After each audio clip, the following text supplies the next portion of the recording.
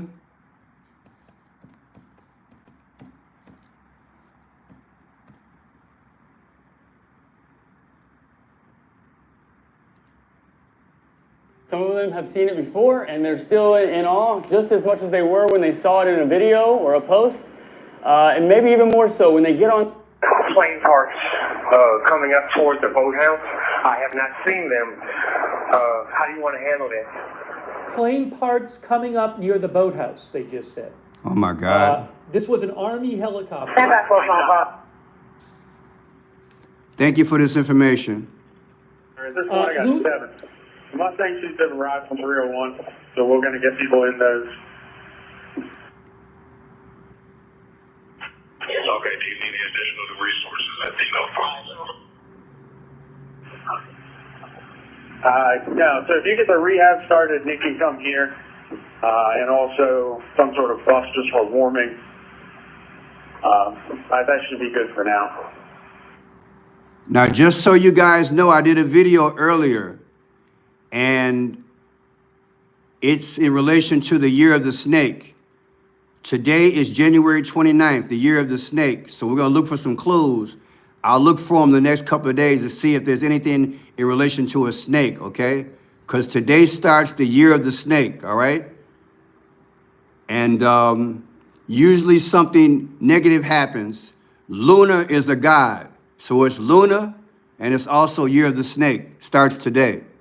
So I'm not surprised something happened. It is sad, isn't it? Let's just pray for the people right quick. Father God, we ask your mercy upon the people. And if there's anyone who survived, Lord, we just pray that everyone survive. We have a plane crash here, as you well know. Lord, send your angels, and may the people find these people, the Coast Guard and helicopter and pilots. Lord, touch the families and just touch the hospital staff, and may they search and find these people. In Jesus' mighty name, just take over the situation with your angels, Lord, because it's dark outside, and what an awful situation to happen. Beginning of the year, Lord, just touch and intervene in this situation. In the mighty name of Jesus, we can count on you. Thank you, Lord. Amen. Amen. So yeah, let's pray for these people. Let's see what's going on here. 54 people, including 4 crew members, according to emergency services.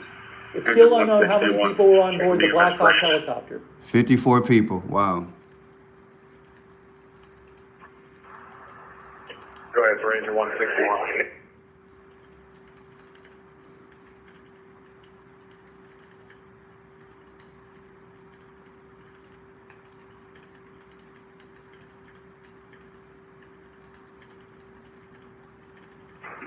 Dude, that was me asking if 162 was still ringing. I'm trying to make space for him. Okay, he doesn't have too much going on. We'll leave him up and come back. See what we have here still. Been going up and down here during this to see out here, but completely. If anybody has a feed where there's some more detail, let me know.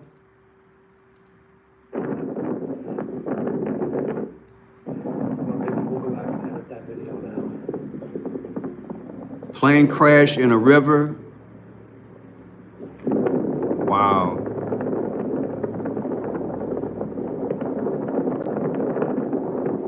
Wow, look at that. It's like Christmas. Yeah, people, I just, when I did that video earlier, see this here? This is the video I did earlier. It spooked. This spooked me. We have breaking news on a Fox News alert. All takeoffs and landings have been halted at Reagan National Airport, just outside of Washington, D.C. We're monitoring an apparent emergency situation in the Potomac River near the airport, where, according to local reports, an aircraft may have crashed. Joining us now at the very latest, our very own Kevin Cork. Kevin, what's the latest? Sean, I know you have flown into DCA a number of times, many times throughout your career. And as you know, when you come into Washington, particularly... And there's that green again. I forgot her name. If you're out there, explain that green. You said it in a chat earlier. This guy's got the green on, people. It's deep. This is significant. He's got this green tie on. This is like It's symbolic.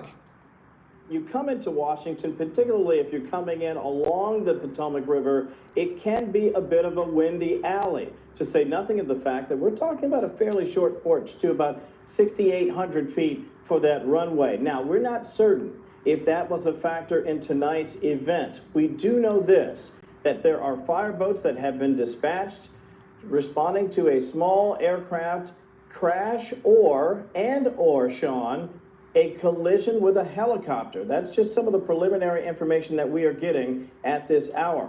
As you see the live pictures from our Fox affiliate, Channel 5 here in Washington, WTTG, you can see an enormous response right along the Potomac River there. Now, there are conflicting reports, Sean, so I want to be careful as I share some of these details. Again, information changes minute by minute. There have been some reports that there could be dozens of individuals in the water. There have been other reports that fireboats have been dispatched and have been pulling survivors from the water. It is nearly February, and so of course that means that the water is extremely cold. It adds to the precarious nature of the circumstance that we are all witnessing here in Washington. There is a fairly high number of aircraft that come in and out of Reagan during the evening. A lot of Congress personnel, a lot of Capitol Hill personnel come in and out of town late after visiting their districts. And so this is a very active airport throughout the day, but in particular in the evenings. So we're not certain exactly what happened here, Sean. I'm watching, as are you, everything that we can get from DC Fire and Emergency Medical Services. At last check, DCA, Reagan National, has been in a full hold, a complete travel halt for the time being. Now, usually that's precautionary, and then eventually they will re-allow aircraft to come in and out of the airport. Now, if that's the case, we could be double checking that at the top of the hour. These are the numbers I have so far in a quick decode. I put in July 16th. July 16th, back in the day, July 16th of 1790, that's when Washington, D.C. was founded, July 16th. So all I did was take July 16th, 2024, the last birthday of Washington, D.C., and subtracted it from today, January 29th, 2025, and you get Trump's birthday. That's crazy. That's absolutely crazy. Not only that, I looked at Ronald Reagan because they're at Ronald Reagan Airport. I took Ronald Reagan's death date. His death date is June 5th, 2004. June 5th. So I took June 5th, 2025 of this year, subtracted from today, 1/29/2025, and you get 47. And Trump's the 47th president. This crash stinks, people. I don't make the numbers up.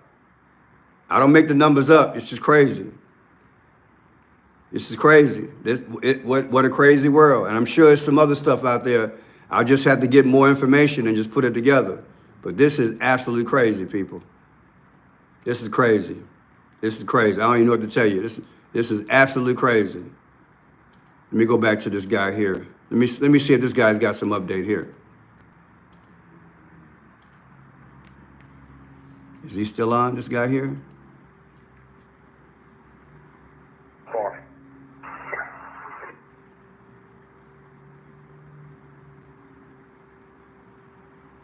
He don't have nothing going on. Yeah, he's getting fed information. The total count is 8. 1 treated and released, empty the others. He's got a dispatch center. He's got a dispatch center sending him information, so it's going to be sporadic. Let me see if I want to go to P6, back to P. Let's see what we got here. Generally, that's when they make these assessments. But as of this moment, we have a full ground stop in effect at Reagan National, a possible aircraft collision between an aircraft, a fixed-wing aircraft, a plane, and possibly a helicopter. That was one report. We also have a separate report, Sean, as I mentioned, that it's just the one aircraft that went down. Now, I did mention a number. It's a fairly large number. There have been some reports as many as 60 people could have been involved in the downing of this aircraft, and that means we could be looking at possibly dozens of individuals, both alive and possibly perished in the water. It is cold. My it is God. dangerous, and as you see, a massive response. We're keeping an eye on it, and of course, as I get more information, Sean, I'll pass it along to you. Did I hear you right, that there may be, as you're hearing a report, as many as 60 people? Yes, 60, which would be a Now what is crash on link video? What is link video? Is that on YouTube? Link video? Link, L-I-N-K-E-D video? Just type that in like that, link video, RP? Okay. If I know or find out, we brothers, then I can. Yeah, this is sad. Shock. And that's the real. All right, let me go to let me go back to P6. See what he's got. All right, P6. See what he's got, because he's in Washington, D.C. See if he's still on it. This guy's a correspondent. And he's live. Okay, let's see what he's got. On the video later. I do have a video. Yeah, he's not even close. I'm trying to read his chat.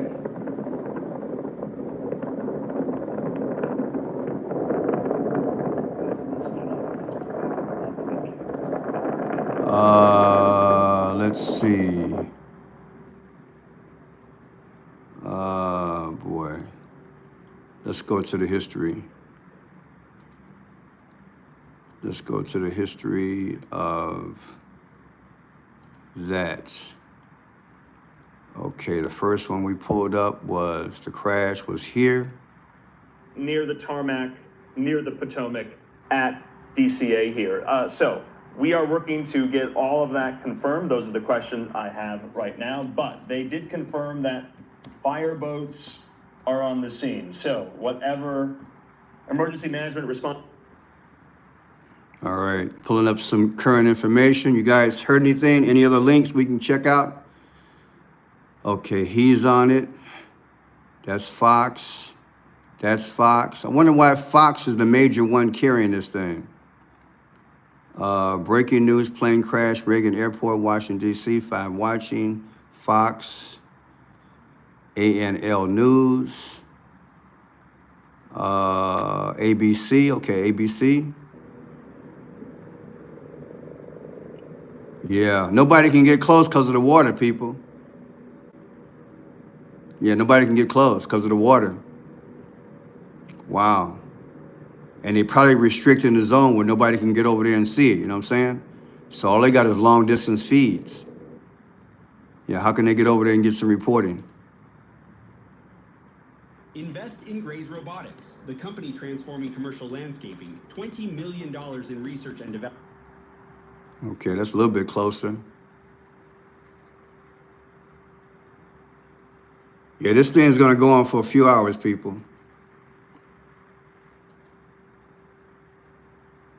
Well, here's CNN. Let's see what CNN's got.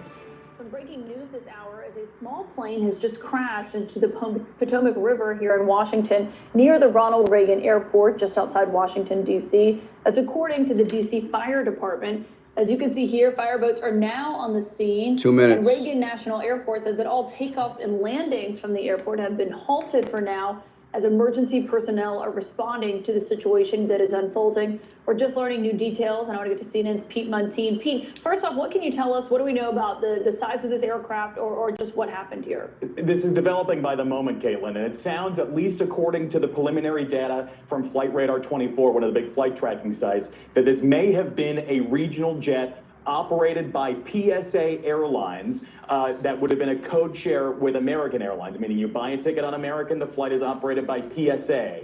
This flight was apparently on its way from Wichita, Kansas to DCA, Reagan National Airport, just over the DC line in Virginia. Apparently about 8:48 Eastern Standard Time is when this flight was scheduled to arrive, according to the latest flight tracking data. And apparently there was some sort of incident. You can see in the live image there. This is from our DC bureau in Northeast DC, looking across the Potomac River, so looking essentially southwest towards Reagan National Airport. All the flashing lights of the police response and also the DC fire boats there in the Potomac River.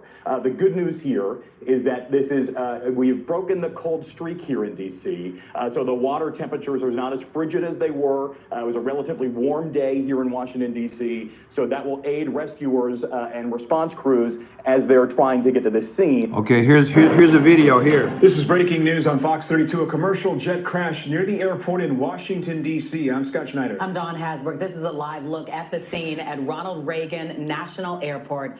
You can see a massive rescue effort there. This has just happened, and we are going to continue to bring you updates the moment they come in. This was an American Airlines flight from Wichita to D.C. Wow. It collided with a military Black Hawk helicopter and plunged into the Potomac River. Everything in and out of the airport there has been shut down. And this is chilling video from a camera at the Kennedy Look, Center. look, It look. appears to show two aircraft coming together and a fireball exploding. Oh my God. There may have been as many as 60 people on board that jet. Two aircraft coming together and a fireball exploding. There may have been as many. And this is chilling video from a camera at the Kennedy Center. It appears to show two aircraft coming together and a fireball exploding. I'm gonna put that in slow motion. That's crazy, y'all. That is crazy. I'm gonna put that in slow motion, okay? I want you guys to see this. Show two aircraft coming together and a fireball exploding. There may have been as many as 60 people on the center. Now here's the plane right here. Or the helicopter, whatever this is. This must be the helicopter, I would think. I don't know. But this is one item here. And here's one here. And you'll see it hit. It appears to show two aircraft coming together and a fireball exploding. How in the world does that happen? How does that happen? There may have been as many as 60 people on board that jet. We do not know. That doesn't make no sense. Of the helicopter. We want to join our sister station, WTTG, and their live coverage right now. That don't make no sense, y'all. At 8:53 p.m. If you're joining us, it's 10 o'clock. This is Fox 5, and you're watching live continuing coverage. You said it was heading toward runway 33? Really?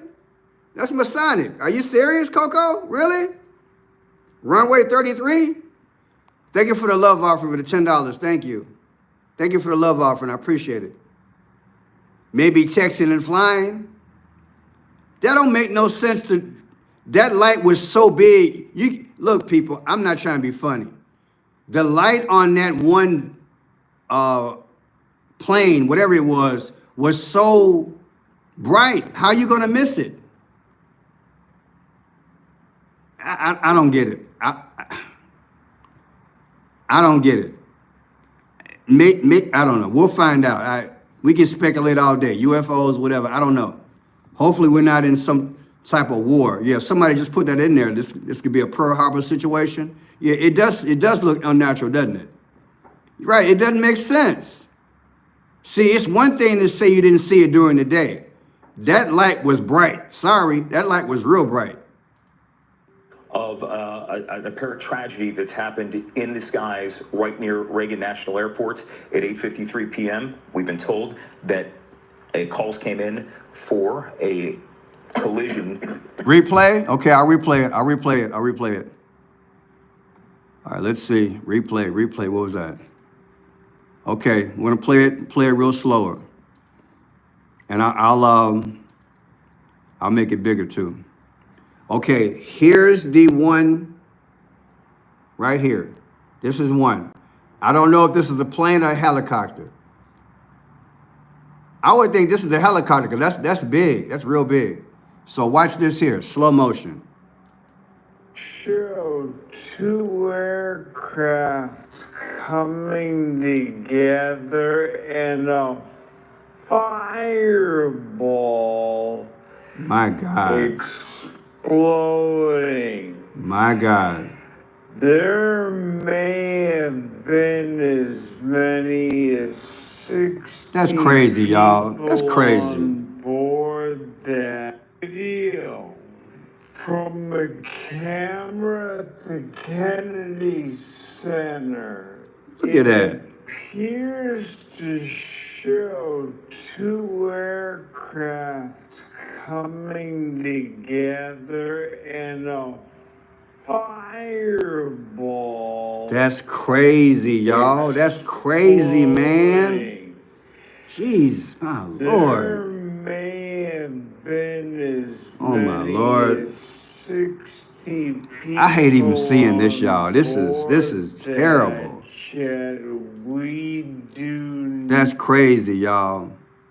And what makes it crazy is that I did a quick decode so far. For those of you all with me, I did a quick decode already. I took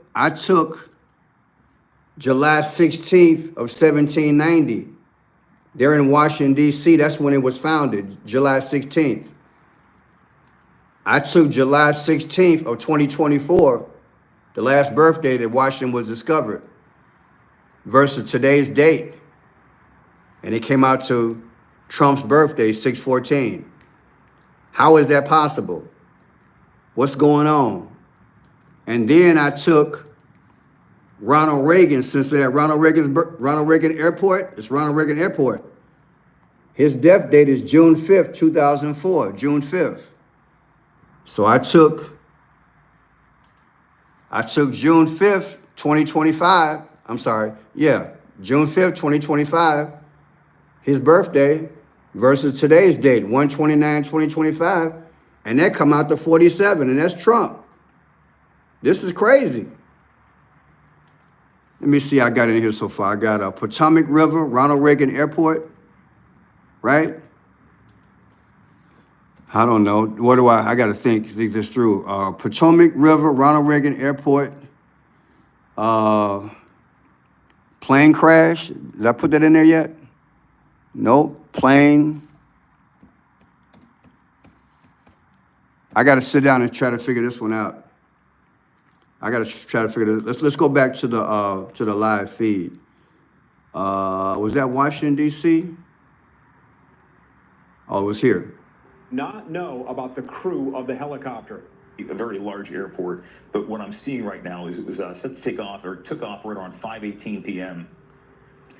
And it was supposed to land right around 9:03. As we mentioned, this apparently happened right before landing, right there near Reagan National Airport. And now you're seeing the boats on the water. And now you're getting a sense of what rescue crews have ahead of them this evening with that flight. Again, not a very large plane. Yeah, let me go back to the chat, because you guys are saying something which is... Not explaining the money. You guys explain a lot of sense. It did look deliberate, people. It did look deliberate. It did look deliberate. How do you all... It just took off, right? It looks like one took off and one was landing. I was reading you guys' comments. This is crazy. Let me see. What amazes me is on television, News Nation broke in and said it was a small charter plane and a military jet. That was totally wrong. Oh, really? So you got different reporting information? June is important month. David and Enoch born June 6th. Oh boy, this is crazy, people. You hate to see any. January is going to go down in history as the worst month. This is crazy. See. Well, that's the real issue. When you see a response like that, which means the odds of it being a commercial flight of some kind are much higher, I would argue, just based on the rules that changed after 9/11. All right, let me see if I can find something else. Go back to P6. Yeah, he's done. He's done. So let's find another feed that just came up. Let's go into plane crash. Let's hit all over again. All right, let's see if anybody got some brand new coverage here. Boots on the ground. Okay, here we go. Hey guys, yes, we just arrived here to Gravelly Point. Just take a quick look right here. We have a number of Fairfax County fire and rescue crews, but this is what I want you guys to take a look at. Come over here to the right with me. We're going to walk down. We have Fairfax County fire and rescue boats currently going inside the Potomac. We don't know what exactly is taking place, what direction they're going in. Don't know how far back you can see, but there's a number of flashing red lights towards the airport. So if you look straight right through, that is Reagan National Airport. 418. Remember that number, 418. 418. We're going to look that up. And you see this boat over here, Sinan, if we can just go a little closer, is actually heading in that and direction. It's Tiffany Blue, like too. Tiffany Blue. Getting ready to put these boats in the water. Right now, a very, very fluid situation, trying to piece together, but what we can confirm is what we've been reporting, that we know that there's an aircraft down. Law enforcement also confirms that there was some kind of small plane and helicopter. That's all we know right now, but this is, I mean, we're seeing rescue boats, Jim, going into the water right now, so it's clear that they're looking, right? They're looking. Again, called the airport authorities just moments ago. They said they'd get right back to me with an update, but this is what we're seeing right here at Gravelly Point. And I want to give people just a perspective of where Nana is. I'm sure a lot of people are familiar. Gravelly Point's a place where on a nice day, you will see, dozens and dozens of people watching planes landing and taking off from Reagan National Airport, because where it sits is right at the end of one of the runways, not exactly at the end of the runway, but close enough to it. But now at this point, Angie had mentioned about the fact that the crash site was in the water. Now we're seeing the boats brought in there. And as our photographer, Sinan Davis, makes his way around those vehicles, we're trying to be very mindful of the fact that this is clearly an active rescue effort as more vehicles are making their way across. Let me find something right quick. What is the 79th day of the year? 320. Day of the year in the Gregorian calendar. 286 days remain until the end of the year. 320. 32. Okay, we got to figure something out. All right, where am I at? We were...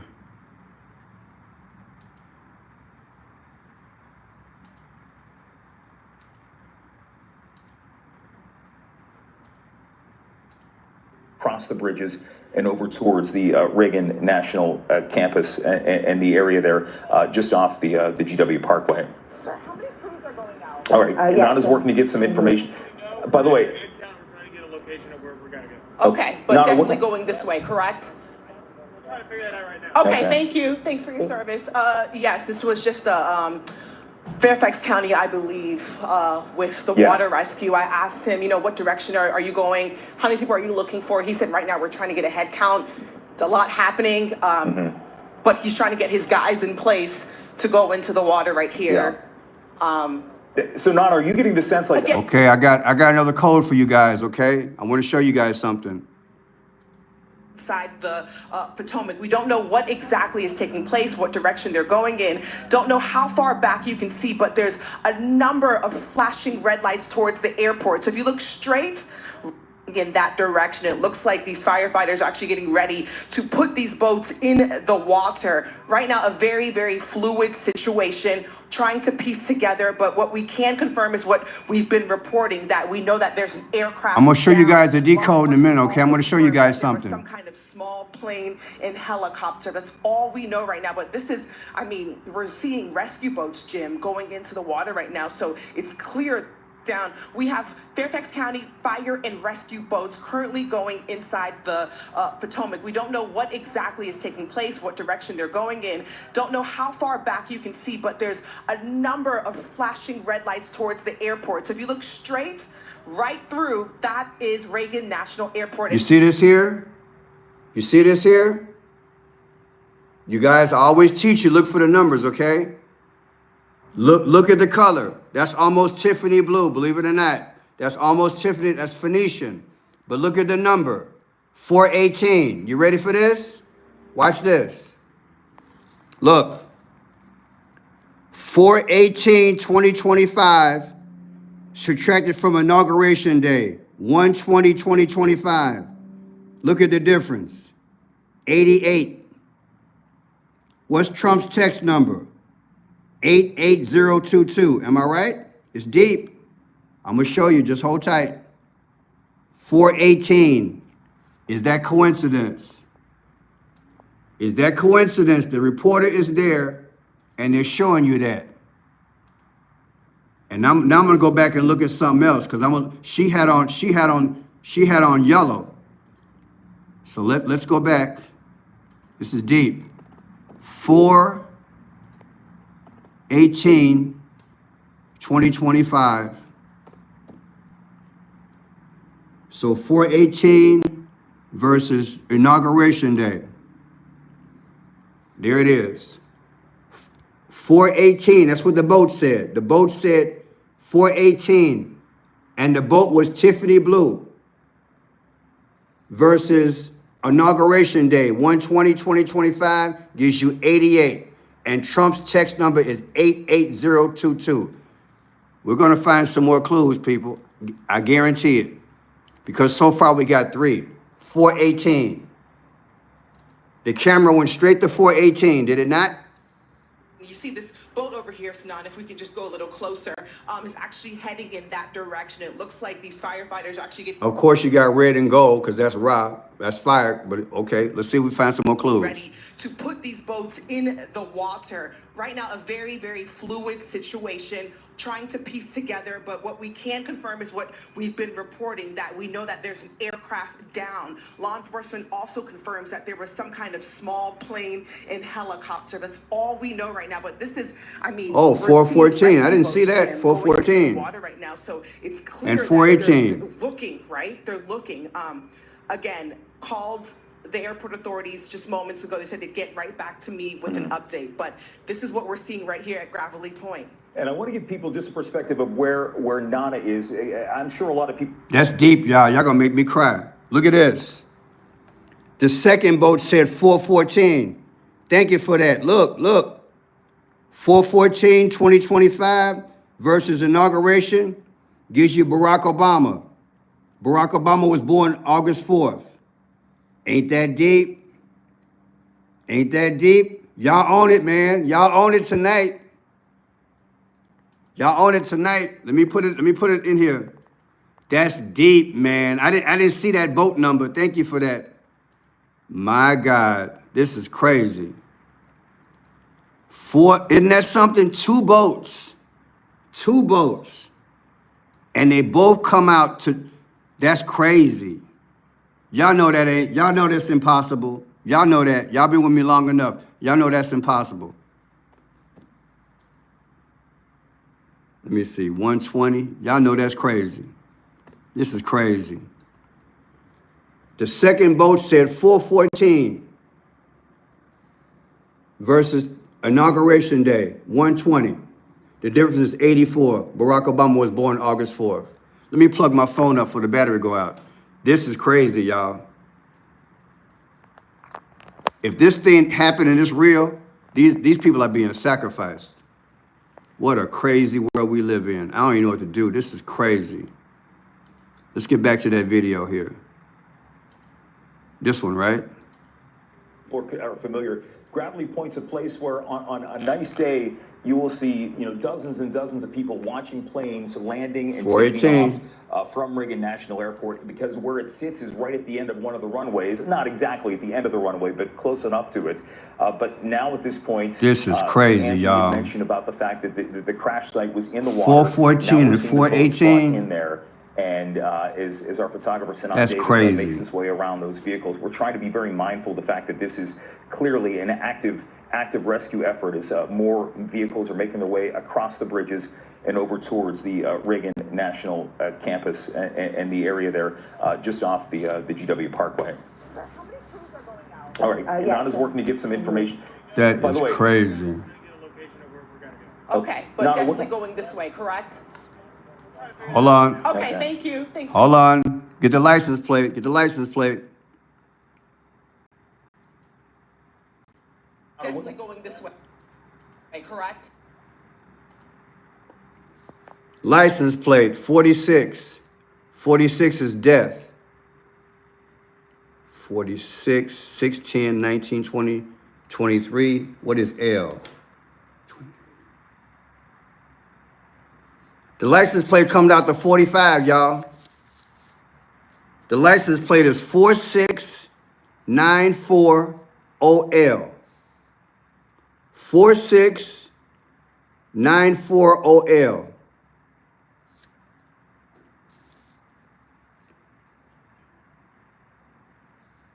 Let me see, 12, 16, 26, comes out to 35. Isn't that 35? L is 12, 16, wow, 26, 25, comes out to 35. So it says 46 is death, that's for sure. 13 plus 12, that's 25. The 35 means something. I don't know what it means. We'll have to figure that out. We'll figure it out. We'll figure it out. We'll figure it out. It comes out to 35. I thought it was gonna come out to 45. It comes out to 35. Let's put it in a gematria calculator. We'll figure it out. We'll go 3-5 and see what happens. Today is the 29th. And then we'll put in 3-5 and see what happens. 3-5, 35, end date 36, that's 3-6 is 666.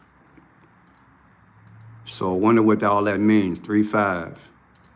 It's 120, then what? Oh my God, there it is. There it is, people.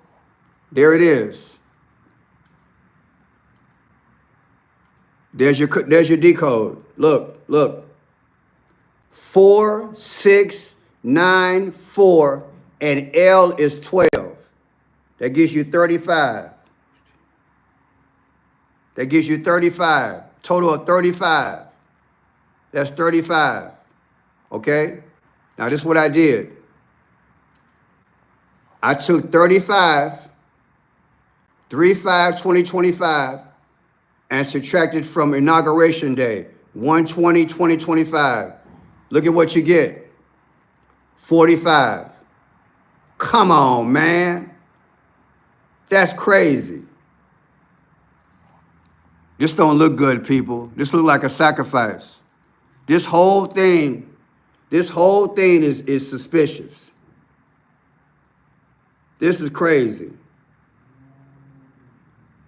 3-5 is the license plate on the truck. 3-5. 35 total. 35 minus inauguration day gives you Trump. That's crazy. My God, this is crazy. Let me keep going.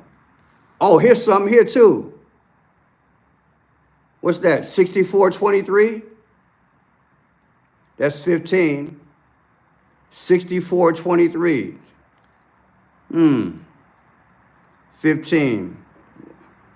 I wonder what the 1-5 is. 1-5 versus that. Oh, well, if you take this as 15, 1-5 minus 129 gives you 24. 24 is X. You feel me? This here comes out to 15. That's January 5th, if you take it like that. January 5th from January 29th gives you 24. 24 Roman numerals X. This whole situation is coded, people. Let's play it out. Okay, thank you. Thanks for your service. Yes, this was just a... They're deliberately showing this stuff. I don't care what nobody say. They're deliberately showing these numbers to us. I don't care what nobody say. Fairfax County, I believe, with the water rescue, I asked him, what direction are you going? How many people are you looking for? He said, right now we're trying to get a head count. It's a lot happening, but he's trying to get his guys in place to go into the water right here. So, Nana, are you getting the sense like... Again, very fluid, Jim. So as you, I don't know where you were earlier, but as you were making your way there on the roads, I can imagine you were seeing the response just like we are from afar, with just a sea of flashing lights heading over towards the airport. Yes, Jim. So we were actually coming from downtown, right by Cap One, and you could see and hear the sirens and the lights, but you just weren't too sure where they were going. Initially, we were heading down to Reagan National, and you could just see, for lack of better words, a convoy of fire trucks and rescues shooting down towards the airport. But then photojournalist Sanan and I noticed that these fire rescue cars were looping. So of course we followed and realized that Gravelly Point seems like the staging area. Again, just really quickly, Sanan, if you could show a number of Fairfax County fire trucks and crews over here. We have more coming in. We have more boats. We have 2 boats on the back of this pickup that's coming as well. So it seems like this is the location where they're at least coming to bring their boats to get into the water. All right. Let's turn around really quickly. Sanan has some activity behind us. This is crazy, y'all. This is sad. Good afternoon. We're interrupting programming to bring you breaking news out of the US. There's been a mid-air collision in Washington, D.C. This is a live shot of the scene. A plane has crashed into the Potomac River. Let's go live to Miley Hogan in our US bureau. Miley, this is an unfolding situation. What details have you got for us? Hugh, well, at the moment, those details are very limited. What we can tell you is that there has been this mid-air collision with a passenger jet, is what's being reported here by American news outlets, has collided with a Black Hawk helicopter. That collision has happened at around 9:15, 9:30 local time. We're still getting all of those details at the moment, but that small jet and that helicopter are believed to be within that Potomac River, where crews are now searching. A huge emergency response at the moment. If you look at the screen now, you can see the moment that collision took place. A huge emergency response at the moment. If you look at the screen now, you can see the moment at the moment, but that small jet and that helicopter are believed to be within that Potomac River, where crews are now searching. A huge emergency response at the moment. If you look at the screen now, you can see the moment that collision took place. All flights in and out of that Reagan Airport have now been halted while they investigate and continue with that search at this time. What we do know about that plane is that it was leaving Wichita City in Kansas, making its way to Reagan National Airport. But those details at the moment are extremely limited. They're filtering through as crews start to move into that area and search. That is our CNN partner, our US partner there, CNN, showing the vision of the scene at the moment. And of course, the first thing you want to know is who was on the plane. Was it a millionaire? Was it a billionaire? Was it somebody in crypto? Was it a politician on the plane? Yeah, we're going to have to find out what's going on, people. Yeah, Miley, this is a busy airport, Washington's Ronald Reagan National Airport. It is right by the river, and we understand that as many as 60 people may have been on a regional jet of that size. That's crazy. That may have been indeed landing at Washington Airport if it had come from Wichita. The President, Donald Trump, we understand, Miley Hogan, has been briefed on this. This is a serious national security situation for a president in the first few weeks of his second term. Yeah, we are waiting to hear from the US President to make any comment about what is going on at this time. We do understand that political representatives in Kansas and Washington are now working with their counterparts. The name of the airplane is called American Eagle. Name of the plane is called American Eagle. Did the government accident somebody? Yeah. I'm just speechless because, you know, life is so precious. It's just that you see this stuff and you wish it was a movie and not true, right? Because you're looking at this like, this is crazy. Yeah, decode Black Hawk. I've been wanting to do the Black Hawk by itself. I've got to settle my brain and decode this whole thing in terms of the names. But something's afoot. Black Hawk by itself, I'm not getting anything. Let me go into the cipher.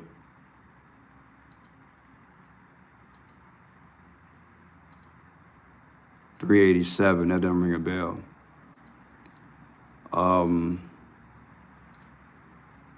Black Hawk. Let's see, spell helicopter. Get that spelling right. Helicopter. HELICOPTER.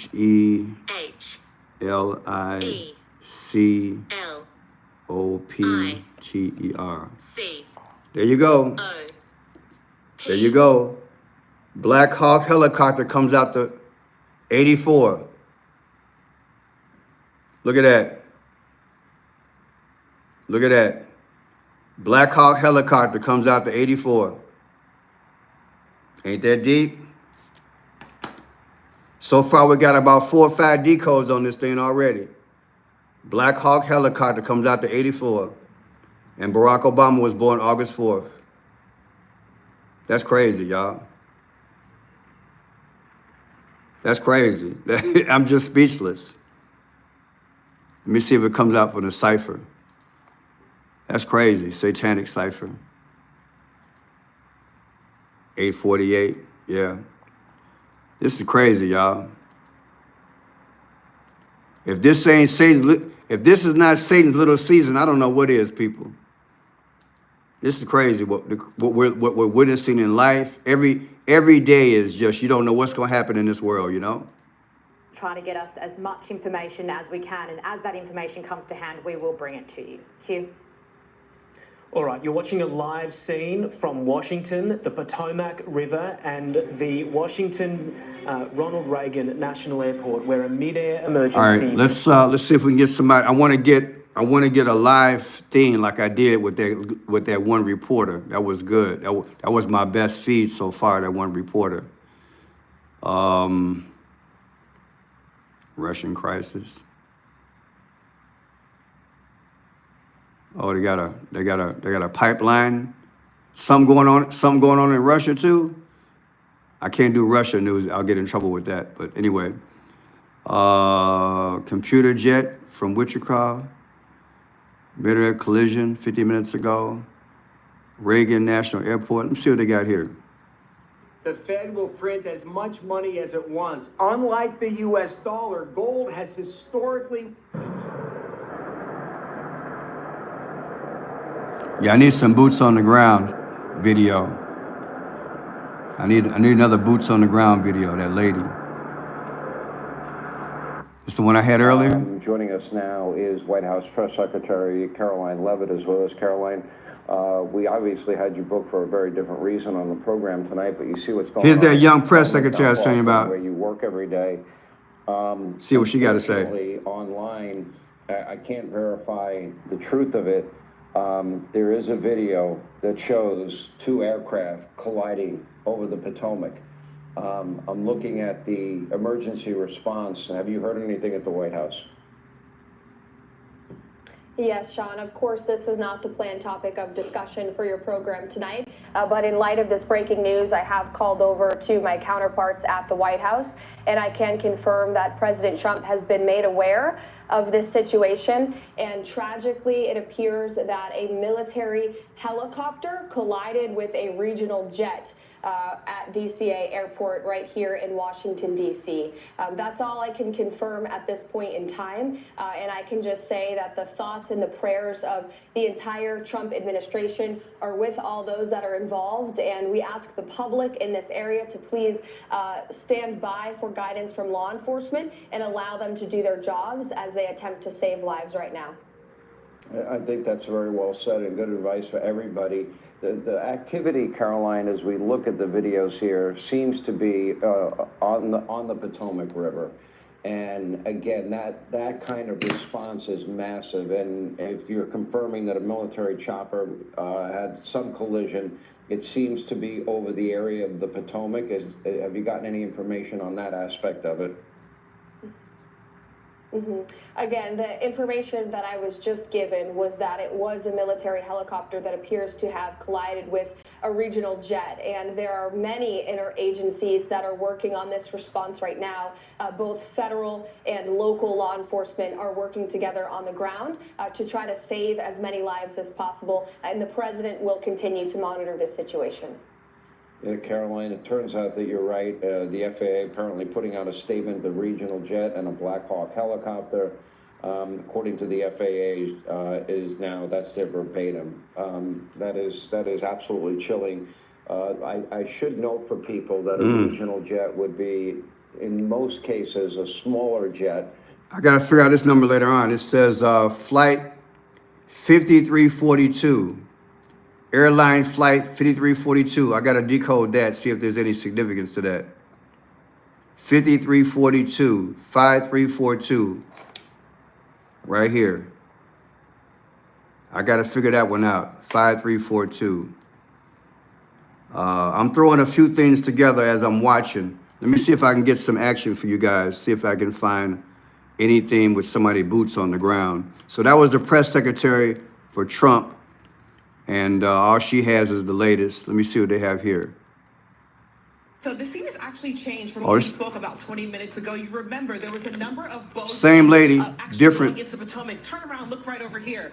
These boats are actually heading towards the airport right now. So we're trying to figure out why these boats left this area of Gravelly Point and now they're speeding, literally going down GW, heading to Reagan National Airport is what it appears to be. So I'm not too sure if this area wasn't close enough to the water or wherever they're actually trying to search. We did see a number of them go inside, as you remember, but now this is the last boat right here that just came out, and it seems like they're strapping up, putting it back on the truck and heading towards the airport right now. So we're keeping our eyes on this to see what exactly is taking place. But just as of 20 minutes ago, you could see a number of Fairfax County fire crews going inside the Potomac, but it looks like they pulled out, getting back onto GW, heading straight towards Reagan National. So definitely a lot developing here in just about 20 minutes.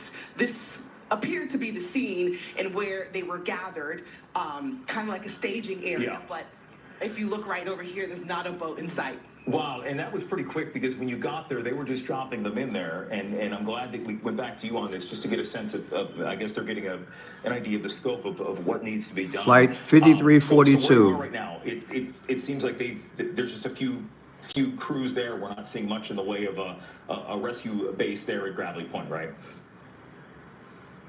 Correct. When it comes to the water, there's nothing taking place here. But come over here behind me, there's just like the last of the two boats, and then we're going to pan again to the left. There are still Fairfax County fire crews and trucks out here, but definitely not as many as we saw when we were coming in. When we were heading here about 30 minutes ago, it seemed like this was the location. That's how we got here. We literally followed the sirens. We came here, but now it looks like everyone's pulling back out, and I see more crews heading towards the airport. So I'm just not too sure what happens here. Again, if it wasn't close enough, if they didn't find anything, but it seems like they got the word to pull out, and now everyone's heading to Reagan National. So I'll keep my eye on that and see if it's something that we can even get to, or if there's a body of water possibly that they're going to, because again, they pulled the boats out. All right. So Not a lot happening here, but I will say, go ahead. No, thank you. I just wanted to point out to our viewers, because we were relaying the information for the FAA. Now American Airlines is confirming that Flight 5342, which is operated by PSA, which is a subsidiary, it's a code-share partner, rather, with service from Wichita, Kansas to Reagan National, has been involved in. They're just calling it an incident, which in situations like these, they're usually opaque on the terms as we get more information. Have you heard about the salt trick that's making men stay hard for hours in bed? Okay, that was pretty good. She's the best. So far, she's the best. We have boots on the ground. So we have anything here? Yeah, nothing. No boots on the ground. So yeah, her reporting so far has been the best in terms of showing us. Let me see here. Breaking right now from Queen City News.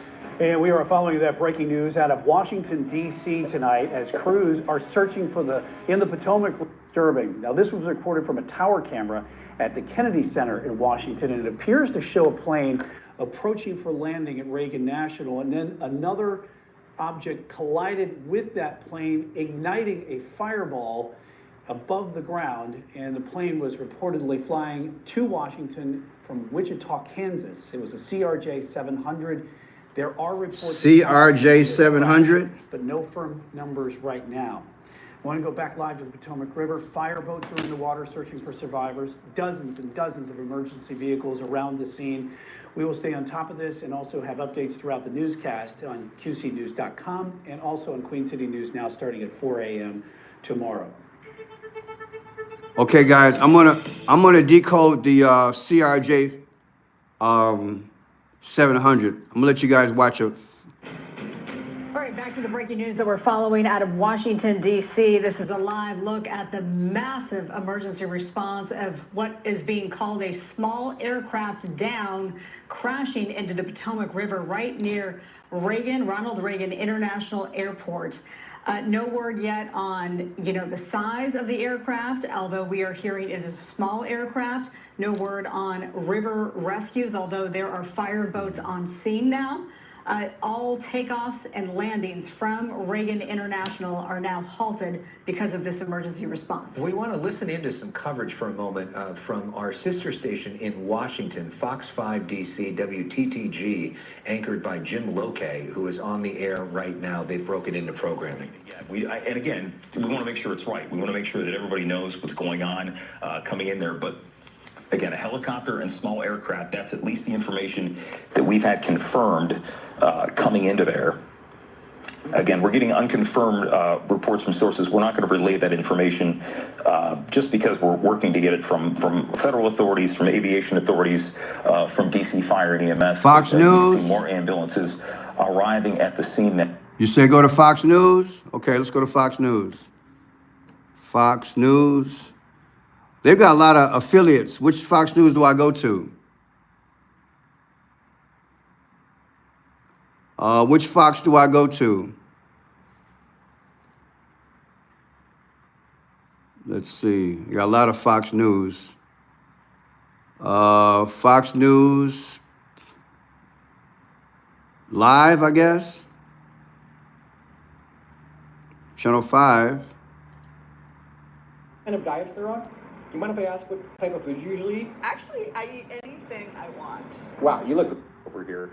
And I'm, we also get some information about where these planes are coming from. But let's go back. You were talking just about 20 minutes ago about what you were seeing from there. Let's give the people at home what you were seeing in your analysis. Yeah, anybody can go to flightaware.com. We use it as a resource here on many days when we're looking at when there's weather, there's severe weather, snowstorms, how many flights are impacted, where flights are coming from. You might even use it for a loved one if you are trying to find out more about their flight information and get real-time information.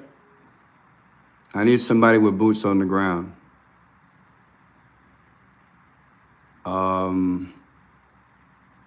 We just had her an hour ago, so she's been on it. She's been on it. And there she is again, she's been on it. She's the only reporter that has been right there. Let me see if this is another one. We now have an FAA report that a military helicopter and a regional jet have collided near Reagan National Airport, and it looks to appear that that crash took place over the Potomac. We go back to our own Chad Pergram is on the phone. He's on the scene. Chad, what do you have? Yeah, we've been told that all of the all the water rescue boats from anywhere in the area have been dispatched to this area. And they're trying to figure out a potential casualty point at this stage, where to collect, God forbid if there are in fact bodies in the water and things like that. But that's been the number one key here. Again, it's amazing. Breaking news tonight out of Washington, D.C., where the FAA says a passenger jet and an Army Black Hawk helicopter collided in midair. This is a live look at a rescue scene at the Potomac River Station, but we don't have any information.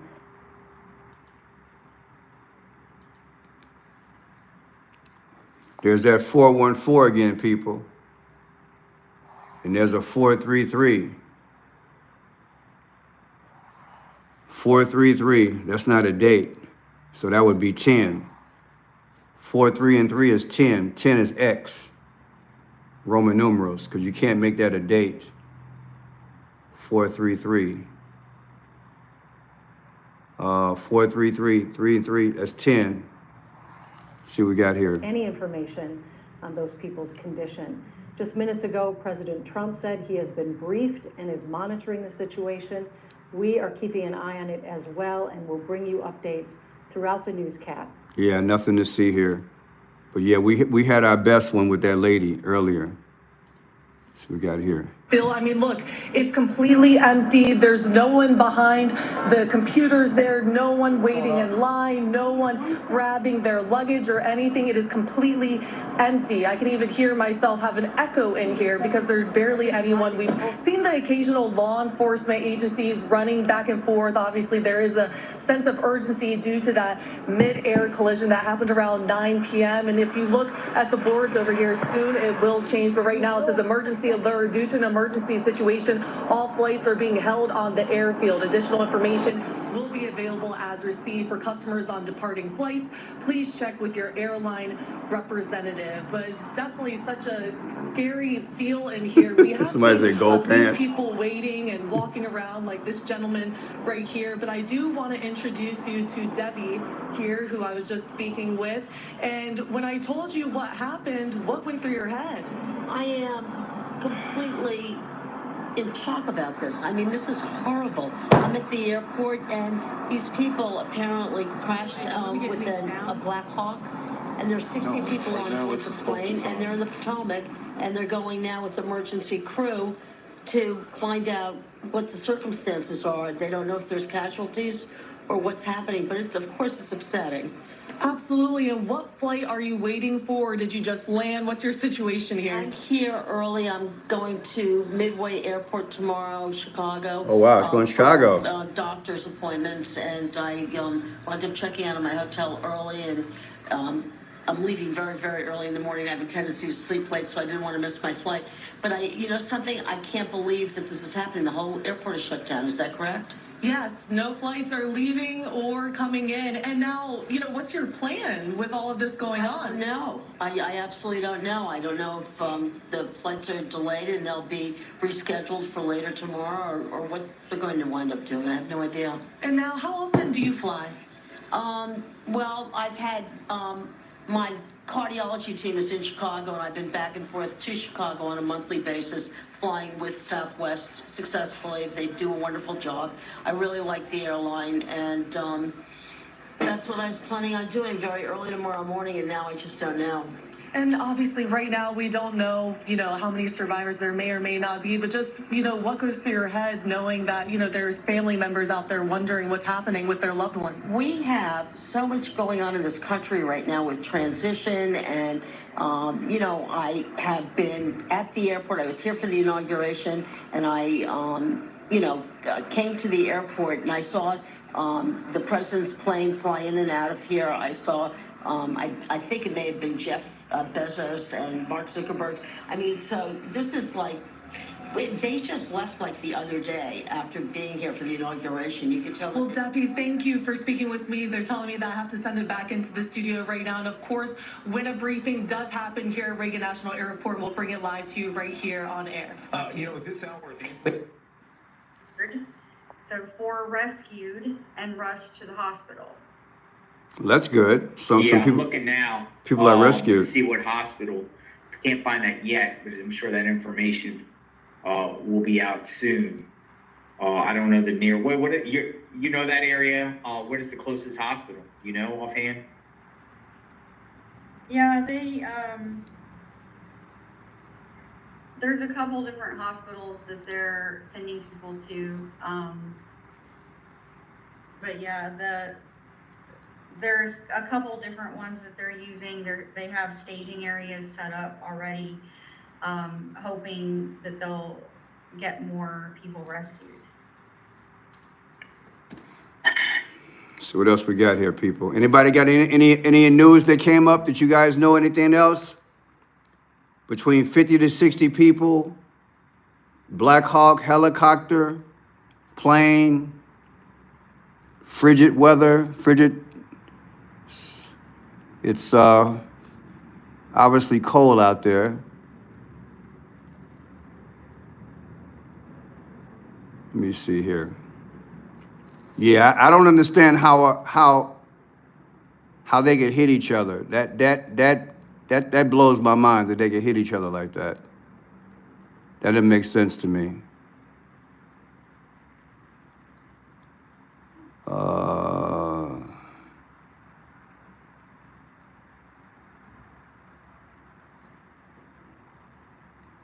Yeah, it does seem like the end of the world, doesn't it? It does seem like the end of the world.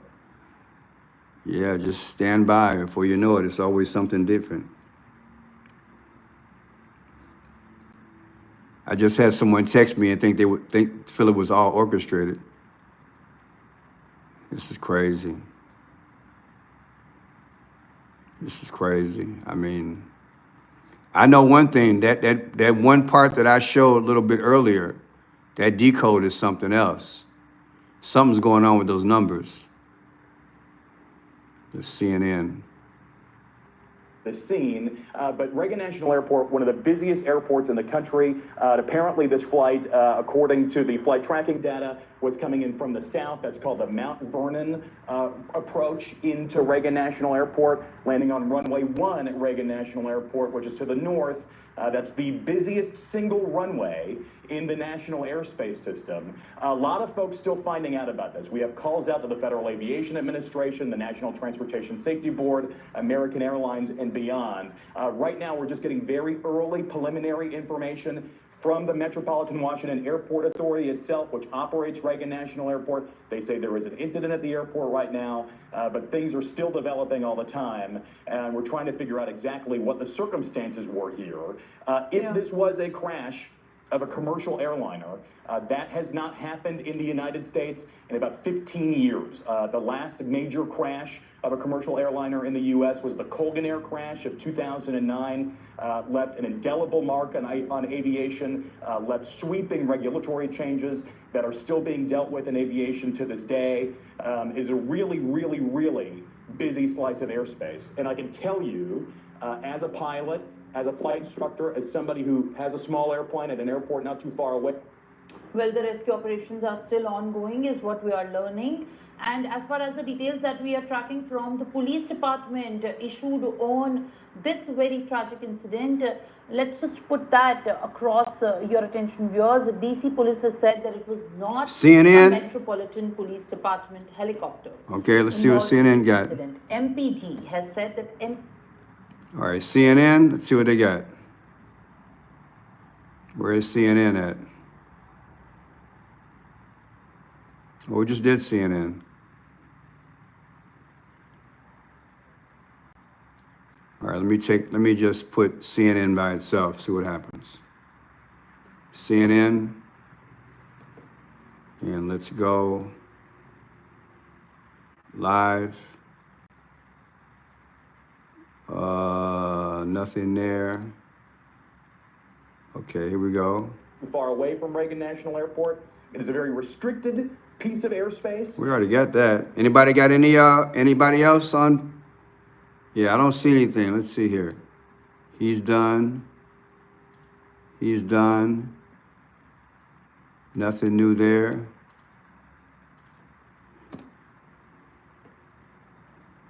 Yeah, nothing new. If they don't have anything that's close, it's just a distance thing. See what this guy's got. Check this out. Beside Let's a say commercial. you want to build your own parlay, okay? ESPN Bet now has profit boosts. Monkey Works, is that a station? Monkey Works? Okay, let's try Monkey Works. Thank you.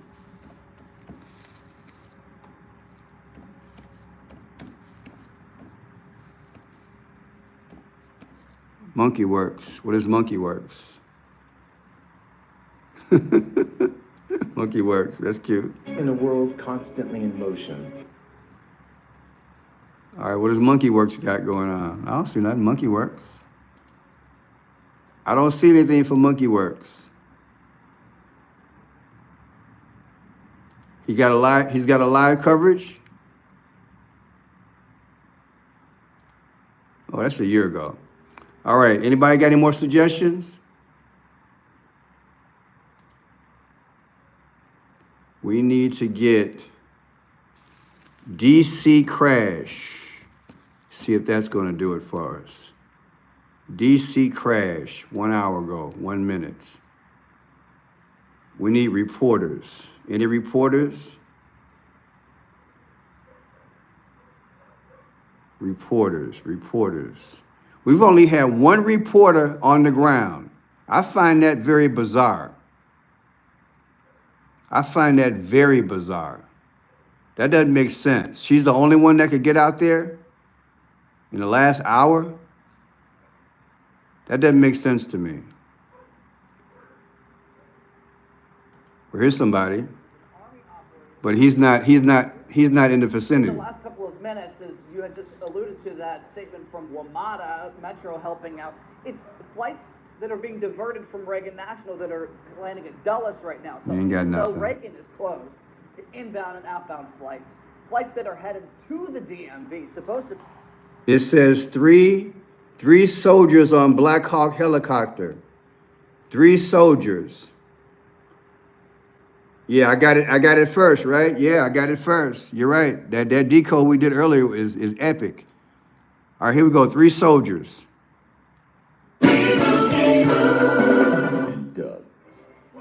All right, what's that about? Where's the one that says 3 soldiers, Pearson? I just saw one that says 3 soldiers. What happened to it? Black Hawk helicopter. Here it is here. Come on, go. Here we go. Situation. This incident happened in Washington, D.C. It does involve an American airline passenger jet which collided with a Black Hawk helicopter near the Reagan National Airport. We have seen this footage that you can see on the screen here. It was captured on the Kennedy Center cam, and it does show that moment that the American Airlines flight, which was travelling from Kansas, was approaching the runway. The US military has confirmed 3 soldiers were aboard that Black Hawk helicopter, 60 passengers and 4 crew on board the American Airlines flight. The pictures I've been showing you over the past hour or so show the huge operation now there on the state's Potomac River, which is in close vicinity to that Reagan Airport. A fire was started after that Potomac crash when River. the aircraft went down. That multi-agency operation, of course, well and truly underway with all resources there in the US Capitol on the scene, trying to recover any survivors who may be You're in welcome. the water after this crash. But it is very early stages, of course, no casualties reported just yet. This has obviously 414. created havoc at Reagan National Airport. All flights there have been grounded as a result of this tragedy. So they're running shared footage, okay? They're running shared footage. But let me show you guys in case you just got here. This is what I came up with so far. Black Hawk helicopter comes out to 84. Barack Obama was born August 4th. But I always tell people that 84 is the system number. 84 and 44 is a system number. Long before Barack Obama came on the scene, as we decode, 84 has always been there. I always feel that Barack Obama had to fit like a hand in glove to make this work. So if he's the Antichrist, this is what's going on. Black Hawk helicopter comes out to Barack Obama's birthday, August 4th. Now we go further. We take 3-5. I added up I think I added up a license plate, and it added up to 35, which is March 5th. March 5th minus Inauguration Day, 120, came out to 45, Trump's number. This is early, I was decoding. And then also I had another decode. I just showed you that 414 that was on the boat. The boat number 414 they showed in blue and white. I took it literally. April 14th, 2025, subtracted from Inauguration Day, 1/20/2025, it gives you 84 again, Barack Obama. How is that possible? Then look at this. The other boat said 418. So one boat said 418, other boat said 414. So I take 418 literally, subtracted from Inauguration Day, 120. The difference is 88. Trump's text number is 88022. How is that possible? Then, what do I have? I have 716. They're in Washington, D.C. Washington, D.C. was founded July 16th, 1790. I took July 16th, last birthday of 2024, subtracted from today's date, 1/29/2025. The difference is what? Trump's birthday, 6/14. You know that's got to be crazy, right? You know that's got to be crazy. today's date, subtracted from the anniversary of Washington, D.C., come out to Trump's birthday, this thing stink, baby. I'm sorry, it stinks. Then look at this. What else I got here? It's at Ronald Reagan International Airport, Ronald Reagan National Airport. Why do I choose Ronald Reagan? Well, two reasons. Ronald Reagan and Kennedy are the two ones that are always in the shadow of Trump. But look at they're at the airport called Ronald Reagan. So naturally I would use that. So his death date is June 5th, June 5th.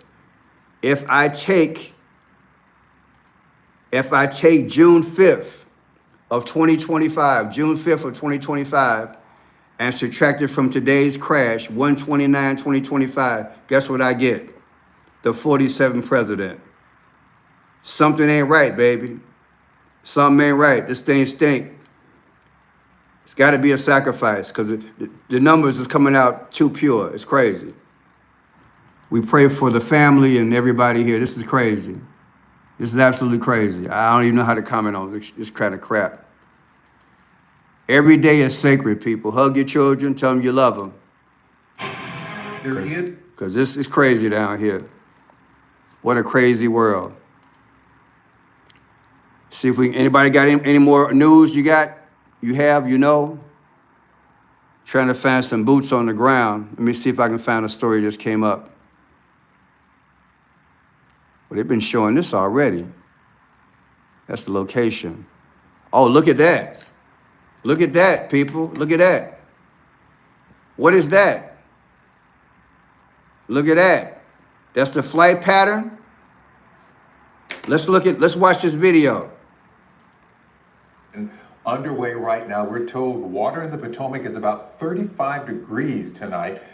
This all happened about 2 hours ago, and here's what we know. According to the Federal Aviation Administration, American Airlines Flight 5342 had departed from Wichita, Kansas, and was heading to Reagan National when it collided with a military Black Hawk helicopter in midair over While approaching.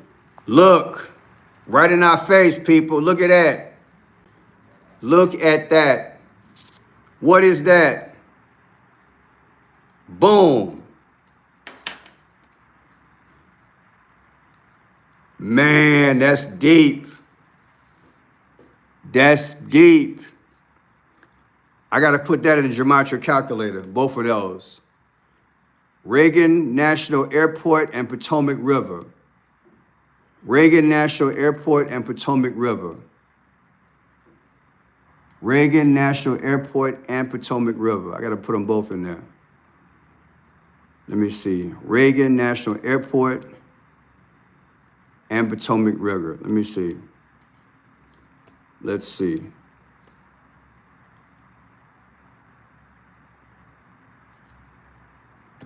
Trying to make sense of this thing.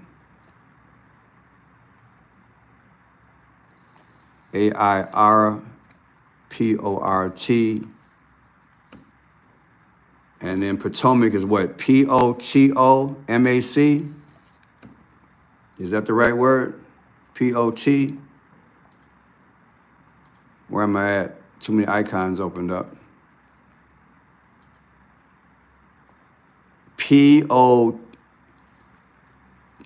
Potomac.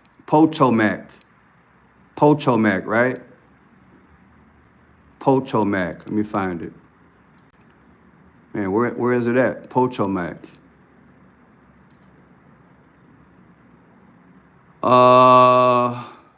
Potomac. Oh, there it is. River, R-I-V-E-R. All right, I gotta make some sense out of this. Thank you. Ronald Reagan International Airport, and I wasn't supposed to use the they put in here, they put Reagan, didn't they? Yeah, I gotta sit down and concentrate, people. Potomac River.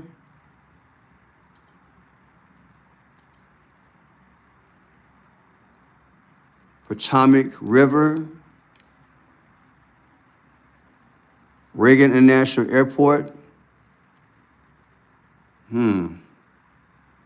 Yeah, we'll figure it out. But this is deep. They got an X there, baby. They got an X there. That's all I know. There's an X there. That's deep. That's deep, people.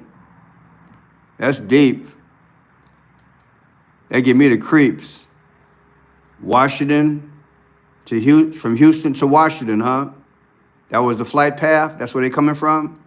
Up first tonight, breaking news from Washington, D.C. An American Airlines passenger jet has collided with a military helicopter while approaching Reagan National Airport. Both aircrafts have been crashed into the Potomac River next to the airport. All right, now here is a live look at a massive Wow. search and rescue operation underway right now. We're told water in the Potomac is about 35 degrees tonight. This all happened about 2 hours ago, and here's what we know. According to the Federal Aviation Administration. Why did he say 35 degrees? Let's see. I think that's, let me see. What's the 35th day of the year? There you go, 2-4. He's talking in code, people. The Gregorian calendar. See that? 30 days remain until the... You hear what he said? Why would he mentioned the temperature of the water? Look, 2-4. That's cold. 35 degrees. 2-4 is X. 2-4 is X. That matches that. The 24th letter of the alphabet is X. And he said the water is 35 degrees. What are the odds he would say that? Let's check it out again. Washington, D.C. An American Airlines passenger jet has collided with a military helicopter while approaching Reagan National Airport. Both aircrafts have been crashed into the Potomac River next to the airport. All right, now here is a live look at a massive search and rescue operation underway right now. We're told water in the Potomac is about 35 degrees tonight. I'm not stretching. I've been doing this for 40 years. I know how they talk. I was a former journalist. I know how they talk. They feed them information. It's like they code when they talk, okay? That's how they talk. This all happened about 2 hours ago, and here's what we know. According to the Federal Aviation Administration, American Airlines Flight 5342 had departed from Wichita, Kansas, and was heading to Reagan National when it collided with a military Black Hawk helicopter in midair over the river. An EarthCam camera captured the collision. You can see what appears to be an explosion right there, the distance from this viewpoint. See what appears to be an explosion right there, the distance from this viewpoint. Over the river. An EarthCam camera captured the collision. You can see what appears to be an explosion right there, the distance from this viewpoint. The regional jet reportedly had 60 passengers and 4 crew members on board. The Pentagon says the chopper was carrying 3 members of the military. Take a listen to some of the air traffic control communication just moments after the crash happened.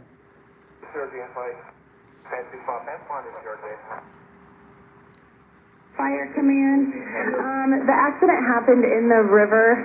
Both the helicopter and the plane crashed in the river. It's east of the approach end of runway 33. You see the code? You see the code? 33. You see that? Look. 33. All the codes are there, people. All the codes are there. Runway 33. Masonic. The approach end of runway 33. So let's bring in now meteorologist Pat Kaplan, who is a licensed pilot and is very familiar with air traffic control terminology.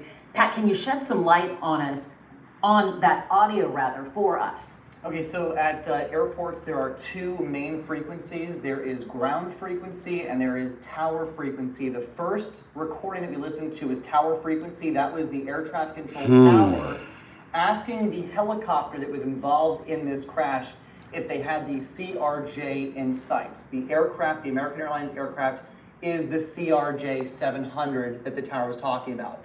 We don't hear the helicopter's response because with military helicopters, they transmit on discrete frequencies that are only, audible to the tower. The next instruction from the tower is to fly behind the CRJ. Obviously, that didn't happen. The second recording we listened to was the ground frequency. That controls everything that happens on the airport grounds. We don't know if it was an aircraft or who it was that called that in on the ground frequency, but they were just reporting the crash. Went terribly wrong because they went right into each other. This is an absolute nightmare scenario, not just for an aviator, but for also passengers. This is the first time we've had a major U.S. airline crash in the United States since February of 2009. That was the Colgan Air disaster up in Buffalo. All right, Pat Cavlin bringing that insight to us, expertise, insight. Thank you so much. That's crazy, y'all. That's crazy. Here's one 6 minutes old. 7 News Detroit starts right now with a breaking news alert. That breaking news tonight is an air disaster at Reagan National Airport near Washington, D.C. Good evening, and thank you so much for joining us for 7 News Detroit at 11.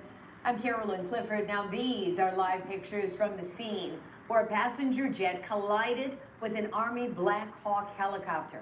A massive search and rescue operation is underway right now in the nearby Potomac River.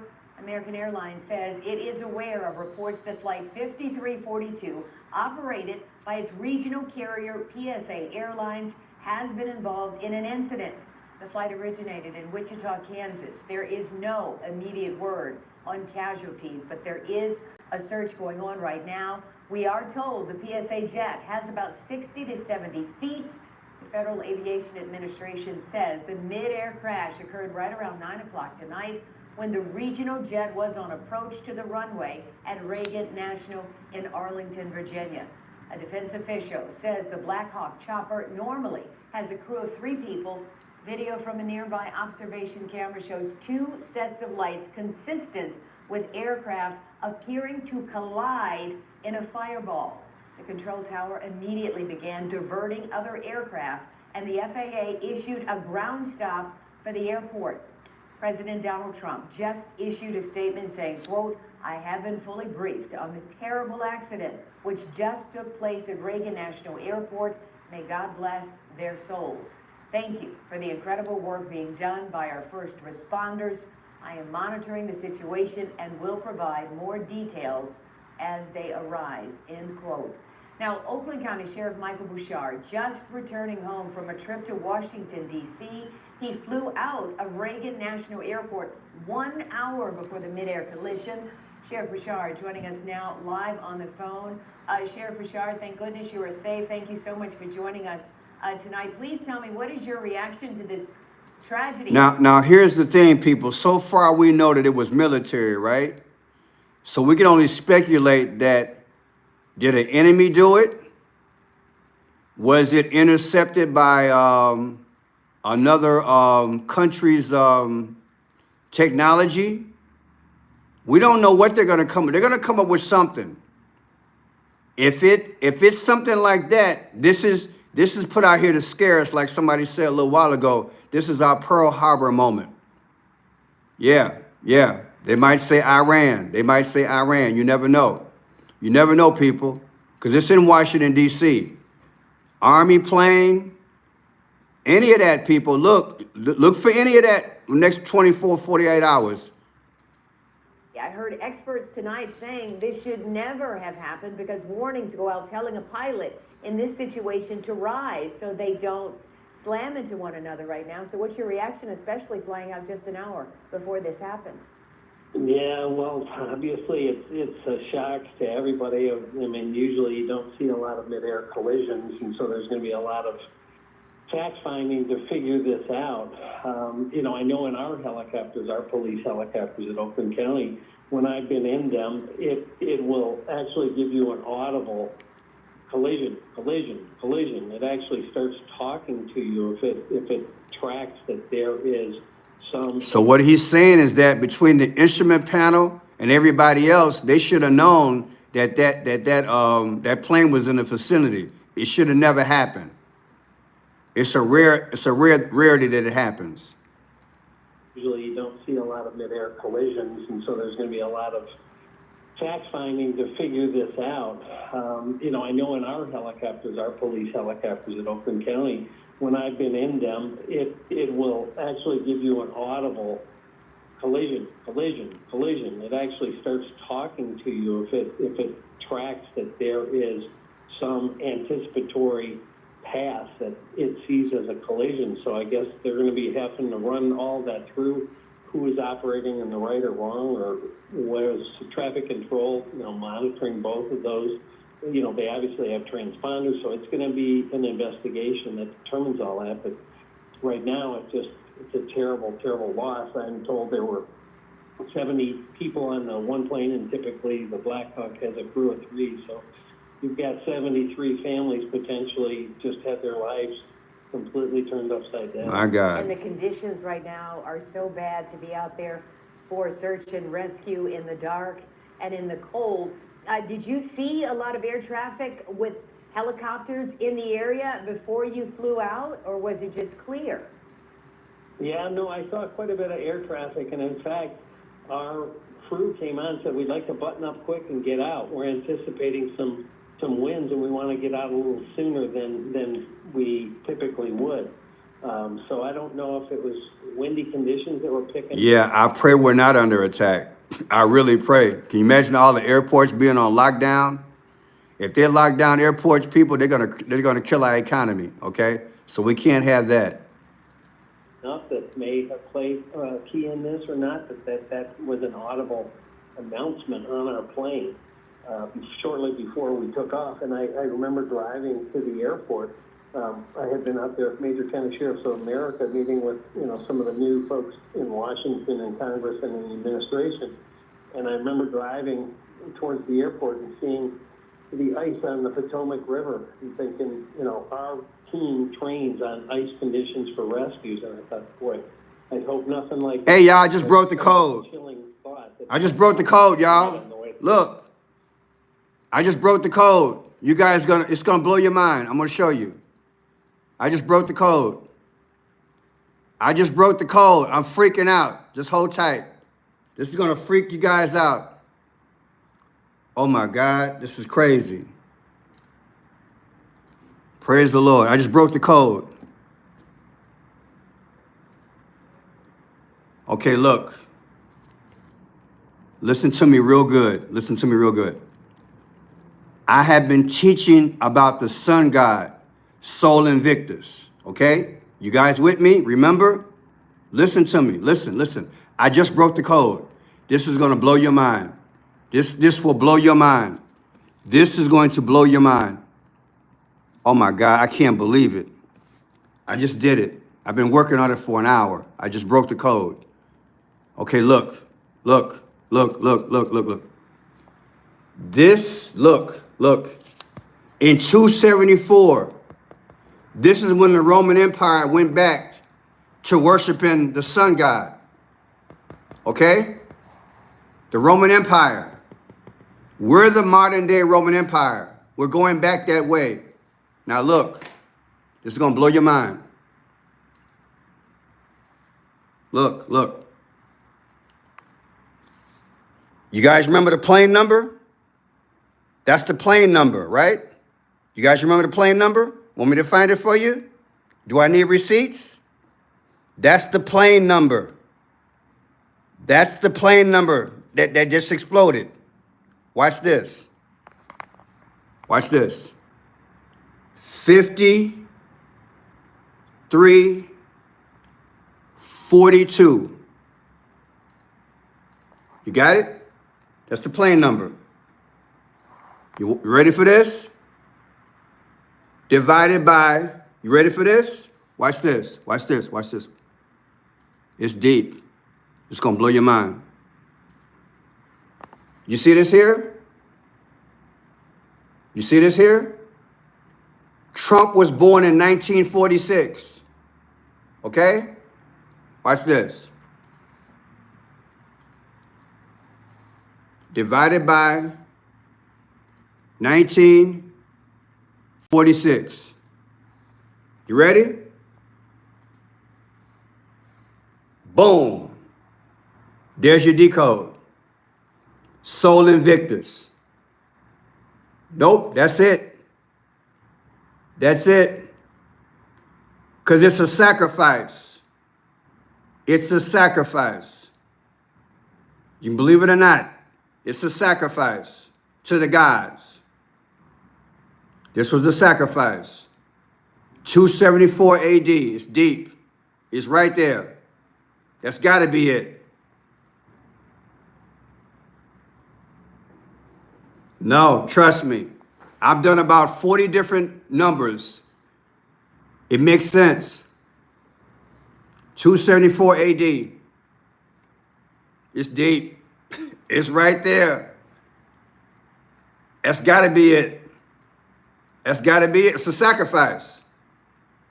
And they keep telling you what? 3 army people and 60 people. 3-6 or 6-3. They keep telling you the same thing. 36 or 63. It's a sacrifice, people. It's a sacrifice. It's deep. How many videos have I shown, right, the last 3 months about 274? Plane number 5342 divided by the year he was born. 274. You can believe it if you don't. You can believe it. It's up to you. What will the You can believe if you want to. That makes sense to me. Get the new MacBook Air for as low as $20. Wow, that's deep. From Klarna. A sacrifice for the gods. I wouldn't have lasted this long in the entertainment industry if I hadn't taken a few risks. But I'm also a few risks. You're going to see, in the next couple of days, you're going to see some other connections, I'm sure, which will substantiate what I'm talking about. Let me see. This the one just came out? I know I did hear other experts on national outlets tonight saying that normally that Black Hawk would be carrying 274. dignitaries or That's deep. Politicians, but that was not the case tonight. I did see your social media post, Sheriff Bouchard. I mean, what would you say to families tonight? I know you've dealt with tragedies here in our area. I mean, I just can't imagine what families must be going through, looking at this, video and then thinking of their families in a situation like this. It's terrible, especially when you think typically a mid-air collision, there's not a high likelihood of survivors. And so, again, you're going to have devastated families and friends all across the country from this tragedy. And, I'm in a business where we see terrible tragedy and loss of life, but it's a reminder how close we all are to that instant that we don't know is coming. Having flown out just before that from that very same airport, it's chilling even to me, even though I live in the world of tragedy. Yes, indeed. So we are certainly glad, sir, that you are safe at home tonight, and we so appreciate you jumping on this call and talking to us always and giving us your expertise on so many issues that happen here or all the way in our nation's capital. Thank you so much. Sure thing. Good night. We will bring you any new breaking developments as they come into our newsroom, of course on air and of course online at WXYZ.com. We begin tonight with breaking news. A passenger jet landing at Reagan National in Washington has collided with a military helicopter. The plane went into the Potomac River where there's a search and rescue operation tonight. American Airlines says 60 passengers and 4 crew members were on that plane coming in from Wichita. CNN reports 3 soldiers were on the Black Hawk. And we do know at least 4 people survived. Here's a video from the observation camera at the nearby community center showing the moment of the collision. You can see 2 sets of lights appear to collide and then that explosion. Republican Senator Roger Marshall of Kansas says the passenger plane took off from Wichita. We're still trying to learn tonight where that helicopter was coming from and going to. Joining us now on the phone is 9 News aviation expert Greg Fife. What are we looking at on that video? It's kind of harrowing, Greg. What are we seeing? Well, Alex, one of the main, of course, visuals that you see from the video is you see 2 lights. One is very bright, which is presumed to be the regional jet as it's established on the inbound or the final approach to the runway. And then you see a smaller, like strobe light that is encroaching and approaching that aircraft, and then they collide and you see the large flash. That smaller aircraft, of course, is the Black Hawk helicopter. And now the question is, Why were they at the same place at the same time? I've pulled down a lot of data and radio communications. Good question. What are we looking at on that video? It's kind of harrowing, Greg. What are we seeing? Well, Alex, one of the main, of course, visuals that you see from the video is you see two lights. One is very bright, which is presumed to be the regional jet. What are we looking at on that video? It's kind of harrowing, Greg. What are we seeing? Well, Alex, one of the main, of course, visuals that you see from the video is you see two lights. One is very bright, which is presumed to be the regional jet as it's established on the inbound or the final approach to the runway.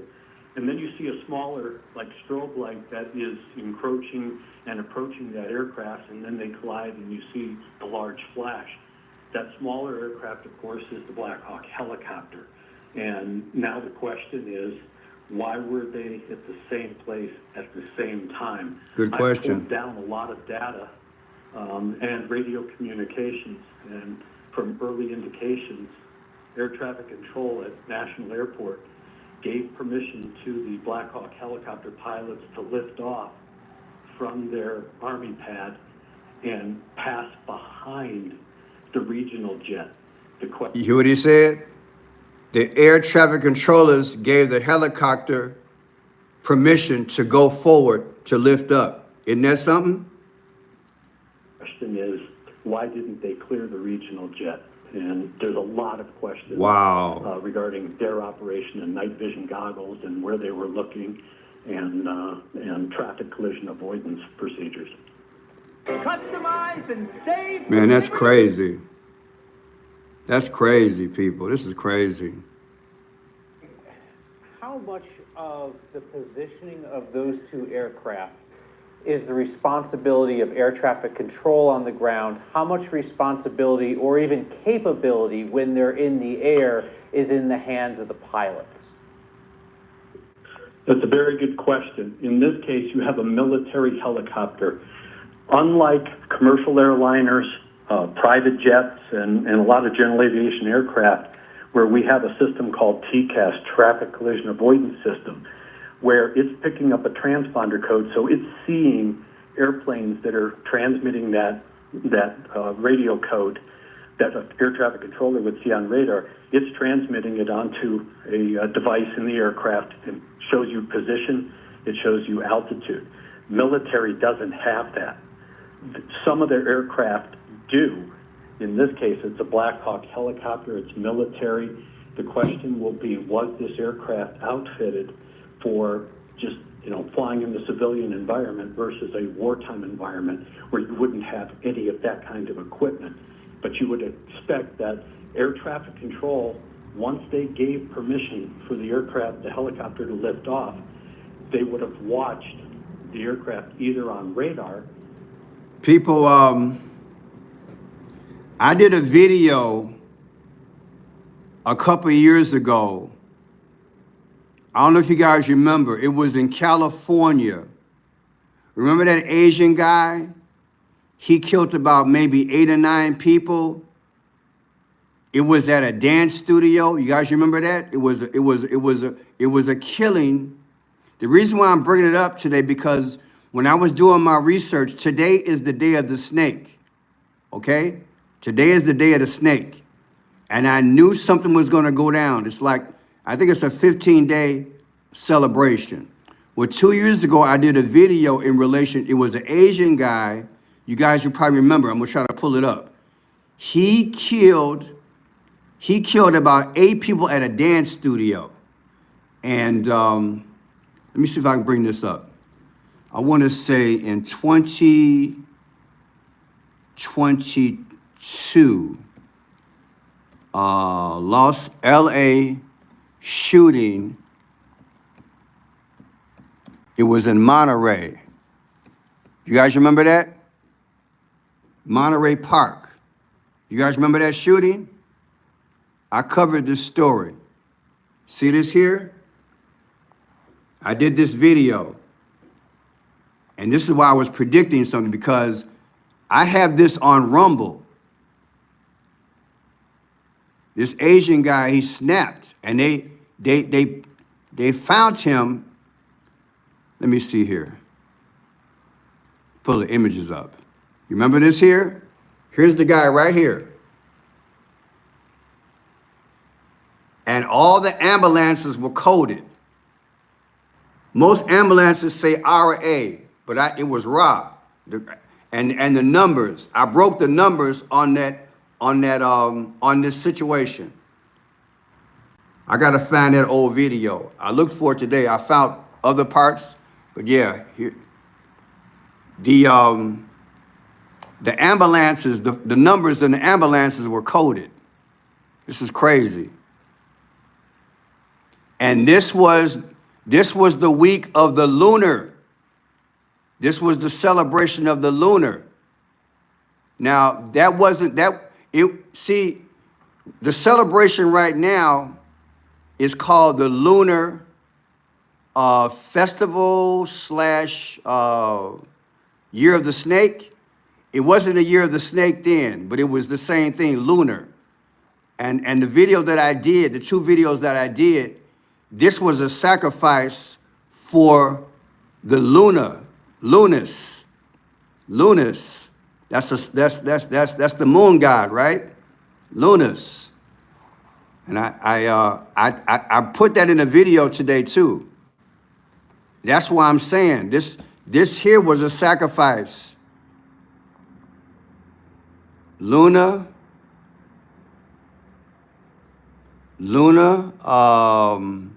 shooting,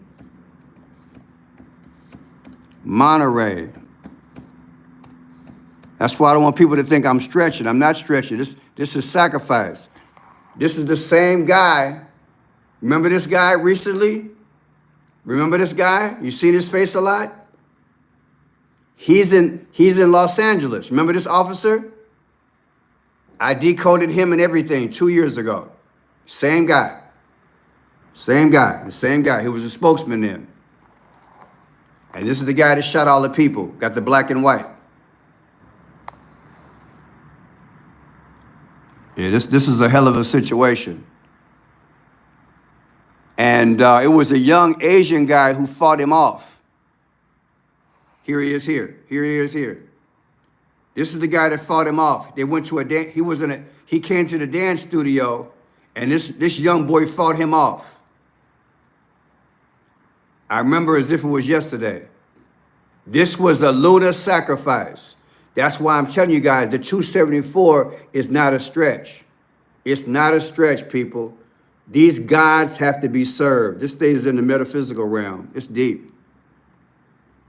This is deep. I knew they was going to do something. I knew they would pull something again. Matter of fact, let me get that date. Let me get the date of that. That'll be interesting. The date. Let's see. Let me see here. Here it is. January 21st, 2023. January 21st, 2023. This should be interesting. 1/21, 2023. Let's see what we got. 1/21, 2023. 1/21, 2023 versus today gives you exactly 739 days. Now let's see if we make it 2024. Let's see what happens. That gives us 374, 1011. And let's see if we make it 2026 anniversary, because we can't do 2025. Well, we can do 2020. I think it doesn't make too much difference. 8 days, 6, nothing. 121. And I got to get that guy's name as well. Yeah, this is what happened. 121, 22, right? I say 22? Wait a minute, people. Wait a minute. January 21st, 2023. My bad. 2023. All right, so we're talking 739 days ago. 739 days ago. So yeah, we got to look into that, see if there's any connection at all. Well, people, I am just devastated by this. This is sad. And or visually, since the weather is good, they can see the traffic from the tower cap. It's also incumbent on the pilots to maintain what is called see and avoid. So, you know, you should be on frequency. You should be hearing other aircraft that are talking to the tower. And as a pilot, you're listening to those other aircraft to see if, in fact, they are, you know, cutting across your approach path or in your airspace, because they're talking on the same frequency to the tower. That's going to be a big question. What were the air traffic controllers doing? Why weren't they monitoring? And what were the military procedures lifting off? Because that is a very busy corridor. I grew up there, and there are helicopters. All right, want to see if we have anything else going on recently. After that, we're going to call it a night, say a prayer, call it a night. But this is sad. I'm sure it's going to be a lot of information. We'll hear this guy's boots on the ground. So what do you got to say? Eggs make all our family moments better, especially when they're Eggland's best. Taste so fresh and amazing, deliciously superior nutrition, too. For us, it's eggs any style, as long as they're the best. Eggland's best. As close as we can get right now, Alex Prochet. Alex, as I'm going to you, I'm still looking at this video and I'm seeing, you know, there are choppers above with their lights on the water. They are doing everything they can to get everybody out of the water who is still alive. Yeah, absolutely, Phil. I mean, this is a frantic search because as we get further and further into the night, the temperature is lowering. It is now below 40 degrees. It is chilly out here. And so you can only feel for those, you know, that may have still survived this terrible crash. Here's a witness. Here's a witness right here. Here's a witness. In terms of talking to people, earlier today, while we were doing our first report, earlier this evening, I should say, a young man came up to us and he said, I saw it. Now, we want to be able to show you kind of his sound. He's left since now. He's really trying to, you could tell when you looked at him, he's a little bit shell-shocked in this whole incident. And he really wanted to express sort of how in awe he was of what happened. But, you know, in the moments, this is what he told us. If we can play that sound. This guy says his wife was on the plane, too. Look at that. Earlier tonight. Take a listen. So tonight, I was with my girlfriend at the park, at Gravelly Point Park, right next to Reagan National Airport, and we were eating dinner, you know, just as normal, taking in the nice views, and we noticed the planes started having regular patterns, and they all kind of dispersed from their regular landing patterns, and then we looked up in the sky before that, and we saw these white flare. Like, you think when you saw these white flares? We didn't think much of it. We thought they were like shooting stars. I don't know. I couldn't really explain it, but we didn't really think much of it until we saw the fire trucks start going out to the tarmac and the police cars and the police boats. It was insane. It was really insane. What can you, I mean, for people who didn't see it, what did you feel as you're watching all this happen? I felt very curious. What's on his shirt? What did you feel as you're watching? What is that on his shirt? What is that on his shirt? Because he said park twice. Park is 46. Like George Floyd died on 36 in Park. Park is 46. JFK died at 46. George Orwell died at 46. JFK died at 46. He kept saying Park. Park is 46 in Gematria. This is Philmont. Philmon. What is Philmont? What is that? What is Philmont? All this happened. I felt very curious. Let's decode Philmont. Thank you for telling me that. Philmont. Let's pull up Philmont. You always look and see what they got on. See if that means anything. Philmont. There you go. Boom. Thank you. Soon as he said park twice in the first 10 seconds, I knew something was up. 44, there it is. Boom. Boom. I told y'all. Now watch this. P-A-R-K. You see, park is 46. 46 is death. Joe Biden was the 46th president. He killed America. George Floyd died on 36 in Park. JFK died at 46 years old. George Orwell died at 46 years old. Bo Biden's son died at 46 years old. Listen to this guy again. He's speaking without speaking. Watch. And he's gonna take a break within seconds, and he's gonna say park twice. Watch. He's gonna say park twice. Watch. Early. He's gonna get that out the way. Watch him say park. He was at the park with his girlfriend. I was at the park. Watch me say the word park. So tonight, I was with my girlfriend at the park, at Gravelly Point Park, right next to Reagan National Airport. See that? At the park. Park is deaf. I think you're right. Crisis actor, baby. And he got on the right shirt. And we were eating dinner, you know, just as normal, taking in the nice views. And we noticed the planes started having a regular pattern. You were at Gravelly Point, like, I mean, this has just changed the whole night. What do you think about all this as you're kind of standing here looking at all the response going on? I'm really just in awe. Of course, it's terrible what happened tonight, but I think that it's crazy that we got to experience what happened tonight. But I'm, you know, praying for all the people that were involved in this. So. Are you going through your head trying to think about what you saw now? You remember you seeing the flares? Like, yeah. You're kind of re-remembering it? Or? Yeah, I'm like re-remembering like the flares, and then like shortly thereafter, all the police cars and fire trucks just started flooding on the tarmac and on the airport. Let's go to this guy here. This is sad. I don't get this. Why would you interview a man whose wife was on the plane? But let's see what this just came up 9 minutes ago. Let's see what this is about here.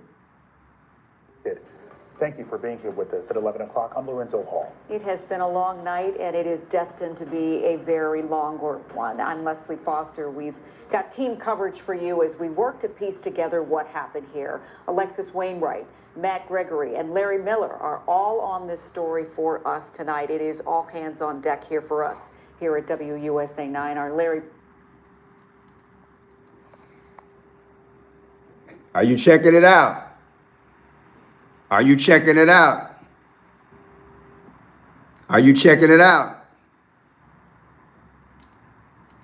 Piece together what happened here. Alexis Wainwright, Matt Gregory, and Larry Miller are all on this story for us tonight. It is all hands on deck here for us here at WUSA. Yep, purple dress too. Is live at Reagan National Airport, where we know there are no. It's deep, y'all. It's deep. And there were quite an effort to get the people who were stuck. And red and black, red and black, red and black, red and black. They're out of there and off on their way to Dulles Airport.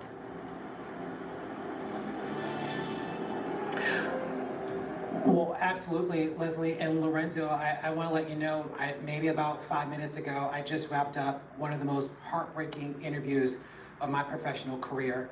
A gentleman, along with another family member, was waiting to get information on his wife, that was on that American Airlines flight coming from Wichita, Kansas, into Reagan National. He showed me the text message, that the last one that he received from his 26-year-old wife, where she said that she was preparing to land in about 20 minutes.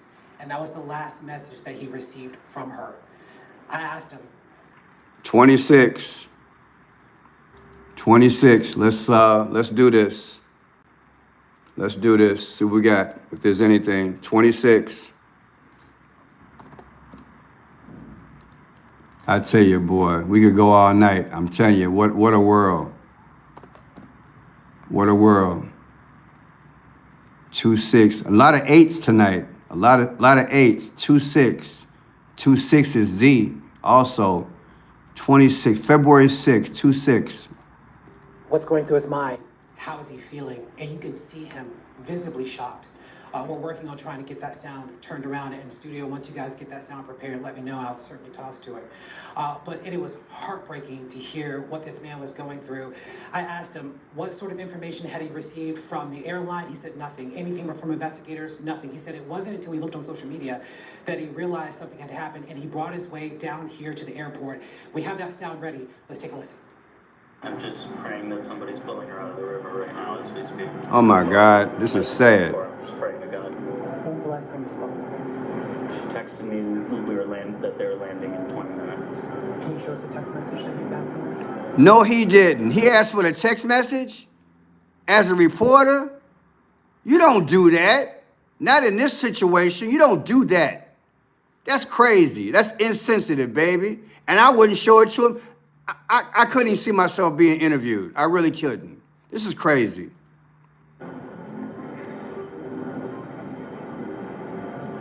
He wants to see the text message? Landing in 20 minutes. The rest of my text did not get delivered. Why would he want to look at the man's text message of the wife that might be dead? Are you kidding me? No way in the world I would not be doing that, people. That don't look right. That don't look right. And then look at this. Always show this. 46 degrees. Look. 46 degrees. Right there. Always look at the time and always look at the temperature. Always look at it. 11:03 too. Figure that out later. Would you be showing somebody that? As a reporter, you don't do that, people. I'm telling you, don't do it. That's super insensitive. I would never ask. I would have gave a man a hug and told him thank you for the interview. That's about it. I would not have asked for that text message. No way. No way, people. Look, no way.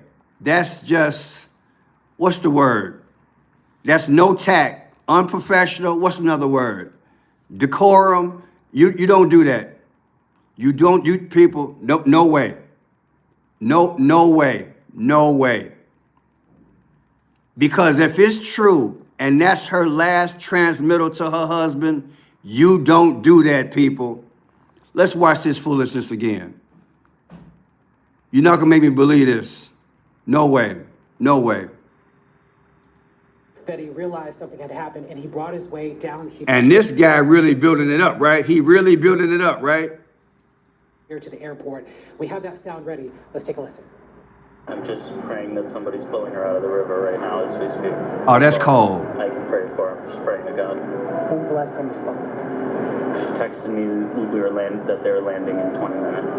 Can you show us a text message that you got from her? No, he didn't.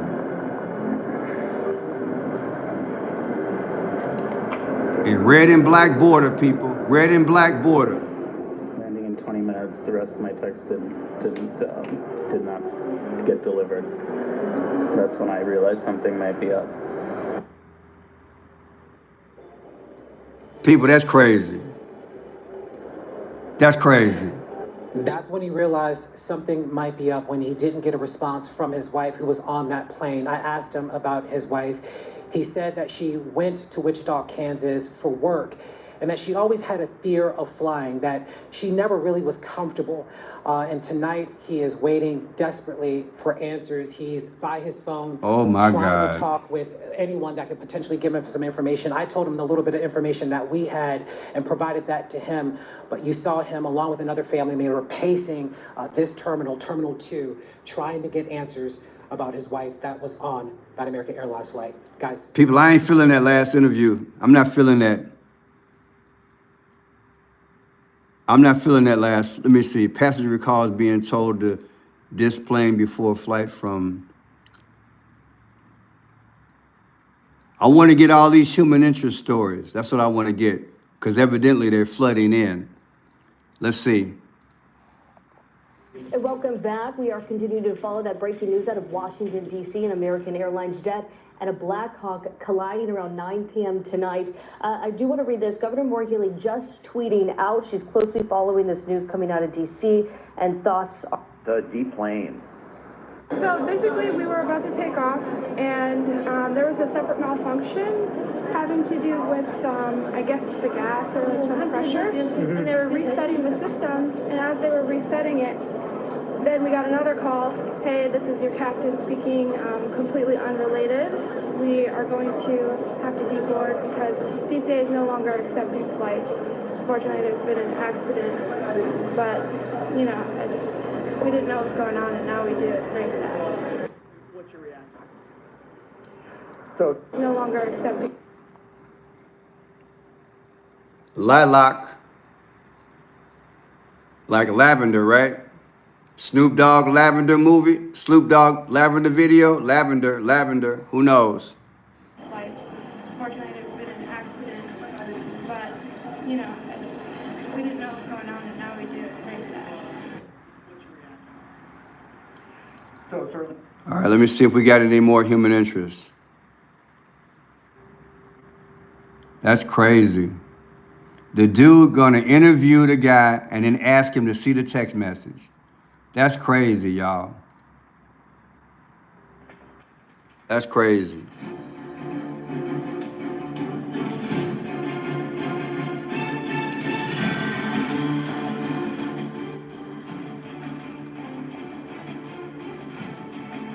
Okay, nothing here, just basic reporting. Let me go back to her. Thank you for. All right, let's see here. Waiting for his Buffalo flight. Let's see this guy here. Top of the hour, we told you that Erie County Executive Mark Poloncarz happened to be at Reagan National Airport tonight when the crash happened. Now, Mark, I believe you were on your way back to Buffalo from Reagan National when you heard word that there was a crash. Tell us, what did you hear and what did you possibly see?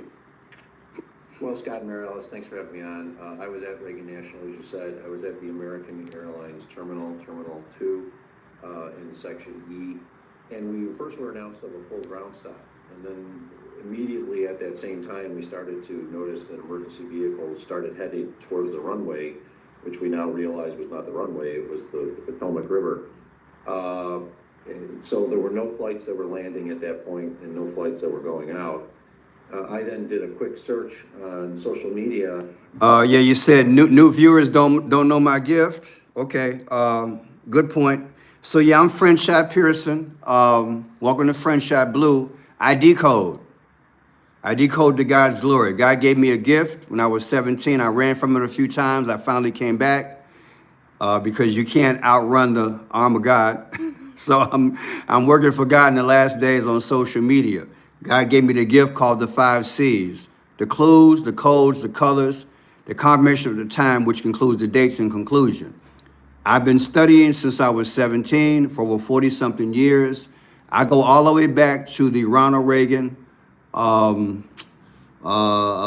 Jimmy Carter point where they did what they just did about eight or 9 days ago, where they had a hostage crisis. And I predicted it would happen just like it just happened here, where they would, on the same day that Ronald Reagan was coming into office, Jimmy Carter was leaving, the hostages were released. Well, guess what just happened a week and a half ago? Biden was leaving and Trump was coming in, the hostages began to be released. I predicted it because it happened 40-some years ago. Numbers don't lie. I look at the dates. I can be able to, I know how they think. I know what their objective is. I understand the political, the economics, all that. But all I do on a daily basis is do videos looking at national, international events, showing how the movement is. And the movement right now, the whole objective right now is to give worship and praise to spirits that used to embody sun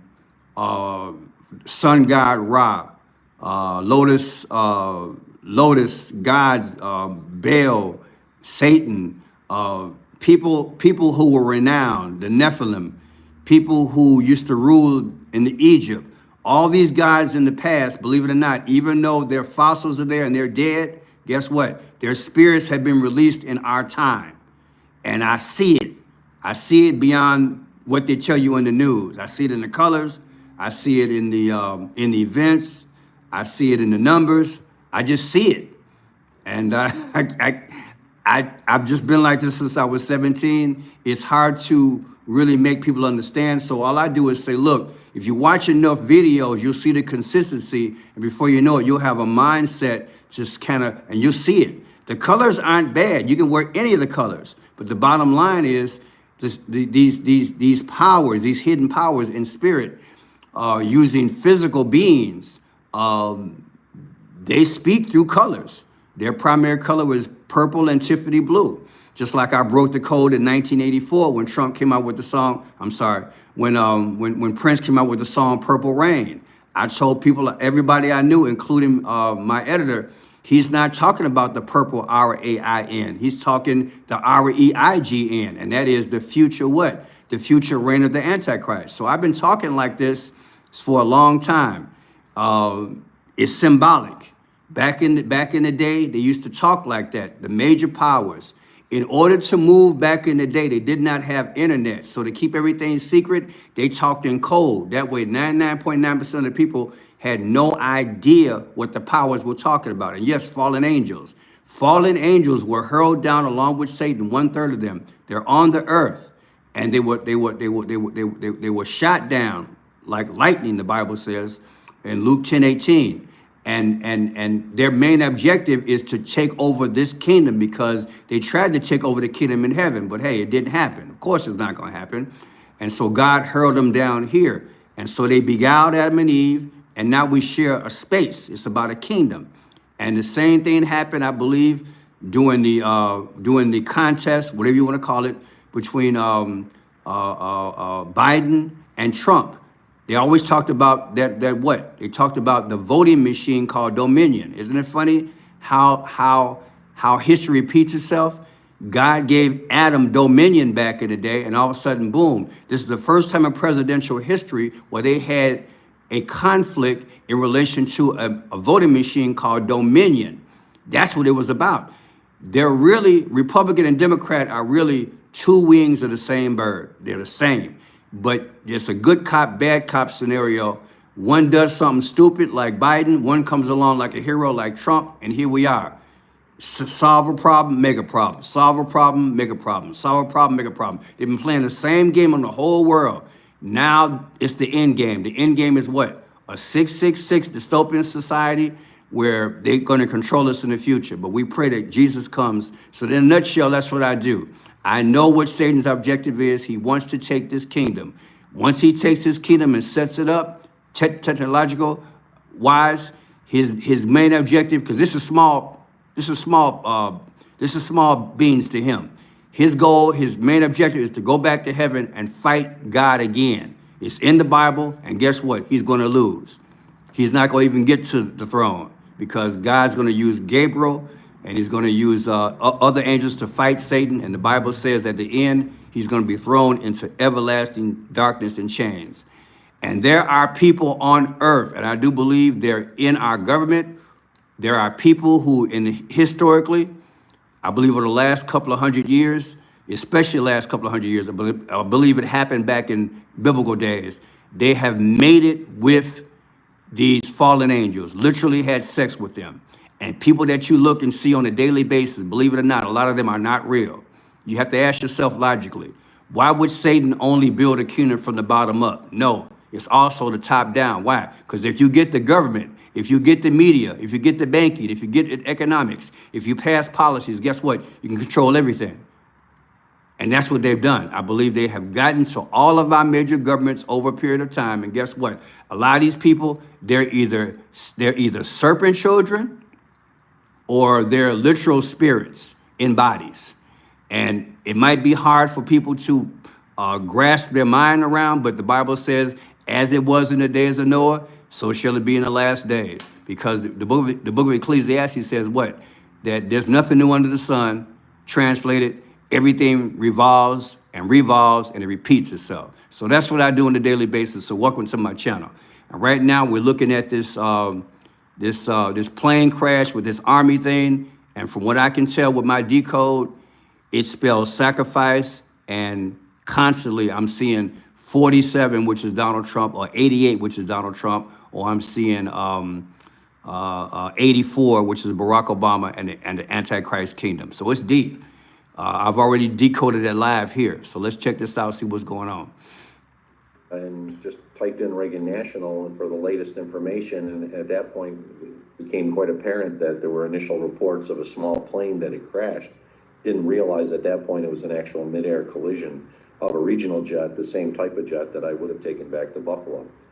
So there was announcements by American Airlines for all the gate agents to stay where they were, that no flights would be landing, no flights would be taking off. And then within another 15 to 20 minutes, it became quite apparent that this was a major disaster where a regional flight with, as we now know, 64 individuals on it crashed midair into a helicopter. It's just a terrible situation. It's the first major, as we know, air crash in the United States since Flight 3407 in Clarence. And it was a real sad, somber sight. You know how it often is when your flight gets delayed, people start grumbling and they're not happy, but I think everyone pretty soon realized that this was not a normal, 64 individuals on it, crashed midair into a helicopter. It's just a terrible situation. It's the first major, as we know, air crash in the United States since Flight 3407 in Clarence. And 3407. it was a real sad 3407. You know how it often is when your flight gets delayed, people start grumbling and they're not happy, but I think everyone pretty soon realized that this was not a normal delay. And then after waiting for about another half hour or so, I just realized that we were not going to have any flights go out tonight, so I rebooked my flight for tomorrow. And then very shortly thereafter, they pretty much canceled all flights for the remainder of the night. Sure, Mark, we know that the plane was landing, scheduled to land at Reagan. Did you hear any commotion or talk from people who may have been waiting for that plane to arrive, or a connection at all? Did they make any announcement to clue you in about what was going on? No, other than the ground stop, they didn't make any announcements, but we could tell something really bad had happened based on the amount of emergency vehicles that were headed towards that area. As I noted, I was in the portion of the terminal which was really closest to where the accident occurred. Now, we're still pretty far away from the river, but Reagan National has two major terminals, and we were in the E section, and based on the flight path, that was the one that was closest. And then after I left, I'm actually, as I say, I'm in a hotel nearby. When you get on the thruway leaving Reagan, it kind of rises and you can look over at the Potomac, and then I could actually see all of the emergency vehicles that were actually on the river. From where I was in the terminal, I could only see the emergency vehicles that headed out towards the river. We couldn't actually see the vehicle or the boats. So not much here. He's just testifying, and I can't figure out 3407 so far. About 45 minutes ago, you guys remember I did that video. I showed the guy. They showed it from on the map. It showed an X. So that was quite interesting. That's a very revealing video. So they got this guy again showing his text. Reports that fatalities have been confirmed. Pieces of the jet and the helicopter have been found in the river. No word on the total number of casualties yet or any possible survivors. As crews race to try and find the victims, our sister station in Washington just spoke to a man who says his wife was on that American Airlines flight that went down. Take a listen. I'm just praying that somebody's pulling her out of the river right now as we speak. That's all I can pray for. I'm just praying to God. When was the last time you spoke with her? She texted me that they were landing in 20 minutes. Can you show us a text message that you got from her? That's crazy. That's crazy to see the text message. I can't get over that, people. I can't get over that. Landing in 20 minutes. The rest of my text did not get delivered. That's when I realized something might be up. Oh my God, that poor man. That's crazy.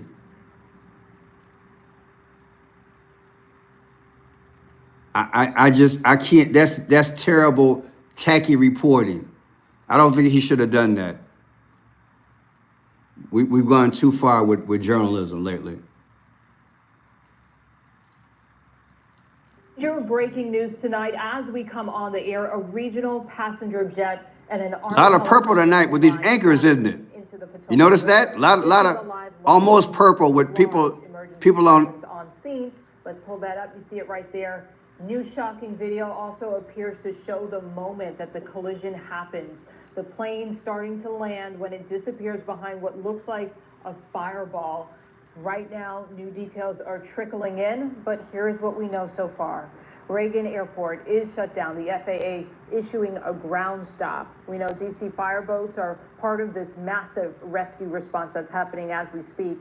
60 passengers and 4 crew members were on board this plane. That is new information I want to highlight. If you've been with us for the last hour, we're getting the first information about the number of people who were on board.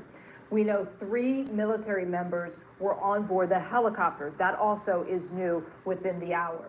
Senator Ted Cruz, who chairs the Science and Transportation Committee, releasing a statement weighing in tonight, quote, "While we don't yet know how many on board were lost, we know there are fatalities."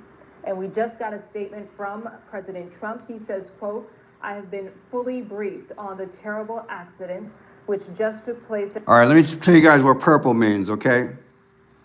I have a video you guys can watch on my show. Imagine your child not having. You guys can literally go to Friend Shot Blue, and you guys can watch a video titled "It's in Your Face."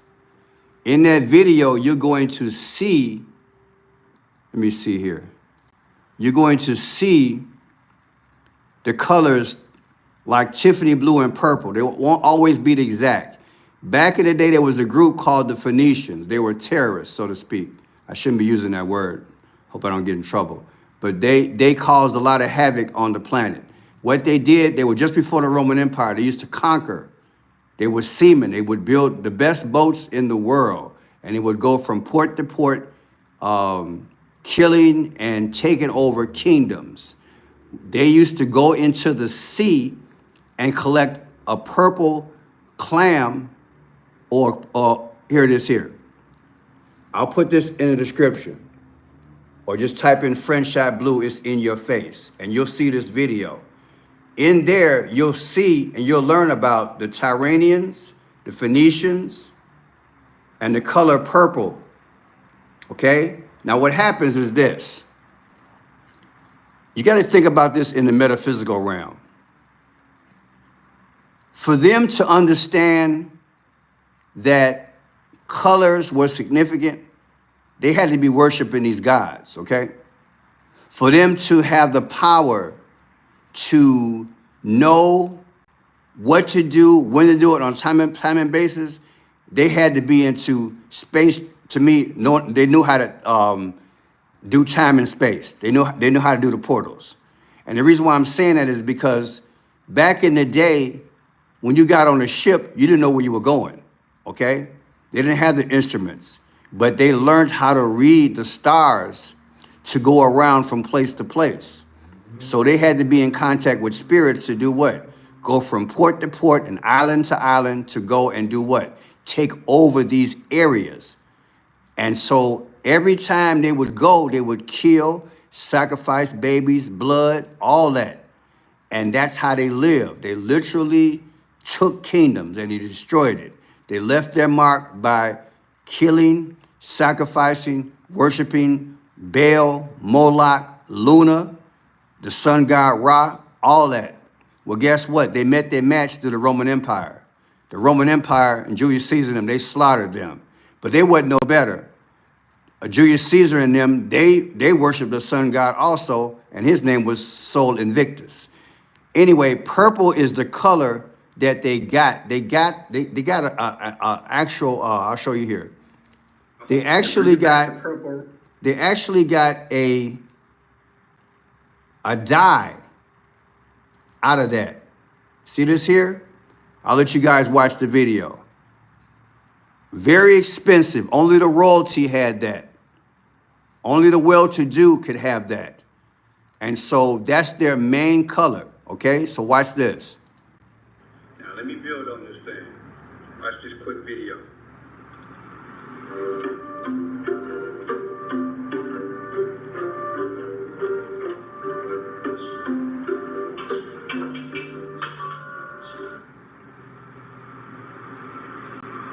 They making it out. See?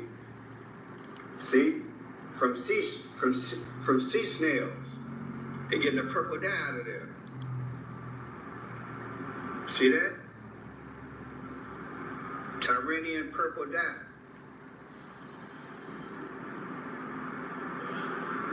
See that? That's how they make the purple back in the day. They still make it the same way.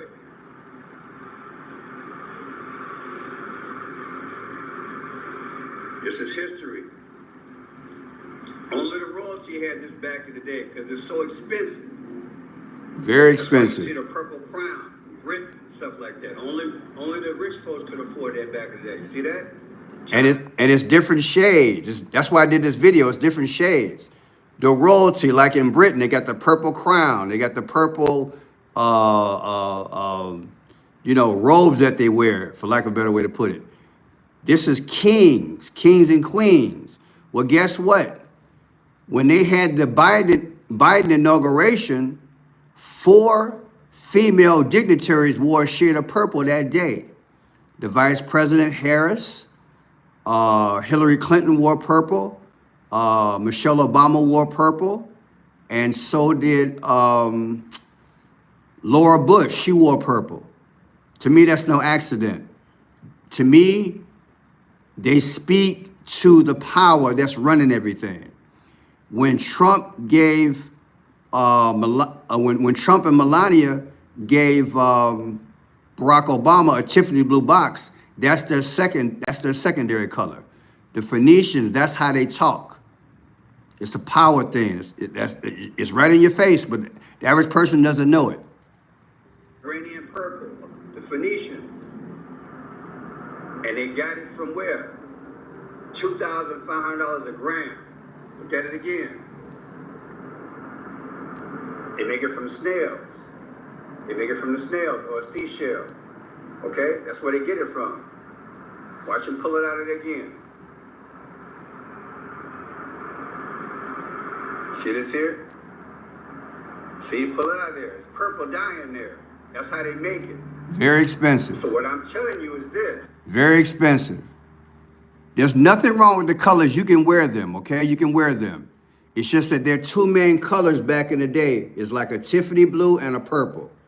I have clothes this color. You can wear them. There's nothing wrong with them.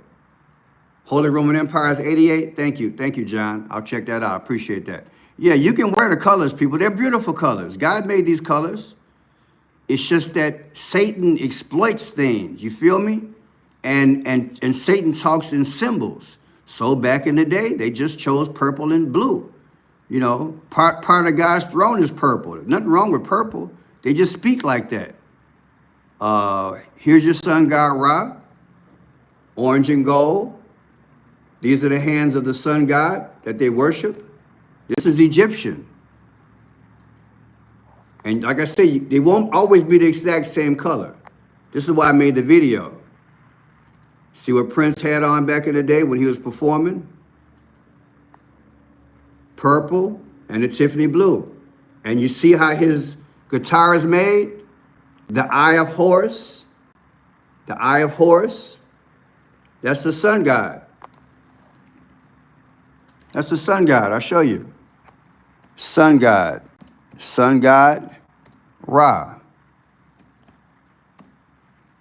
The sun god Ra. To me, that's his design.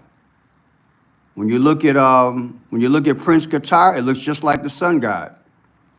See if I can find one here. I usually find one by now, but I don't see it. Maybe I went too far. But yeah, the guitar looks just like that. Well, let me see. Let's go straight to the sun. Let's go straight to the sun. It's in the eye. It's in the actual eye. Let's see. Here it is right here. See this here? It's just like Prince guitar, isn't it? See that? See that loop? That's the sun god, all-seeing eye. Tell me why does Prince guitar look just like that? It looks just like it. Let's find that.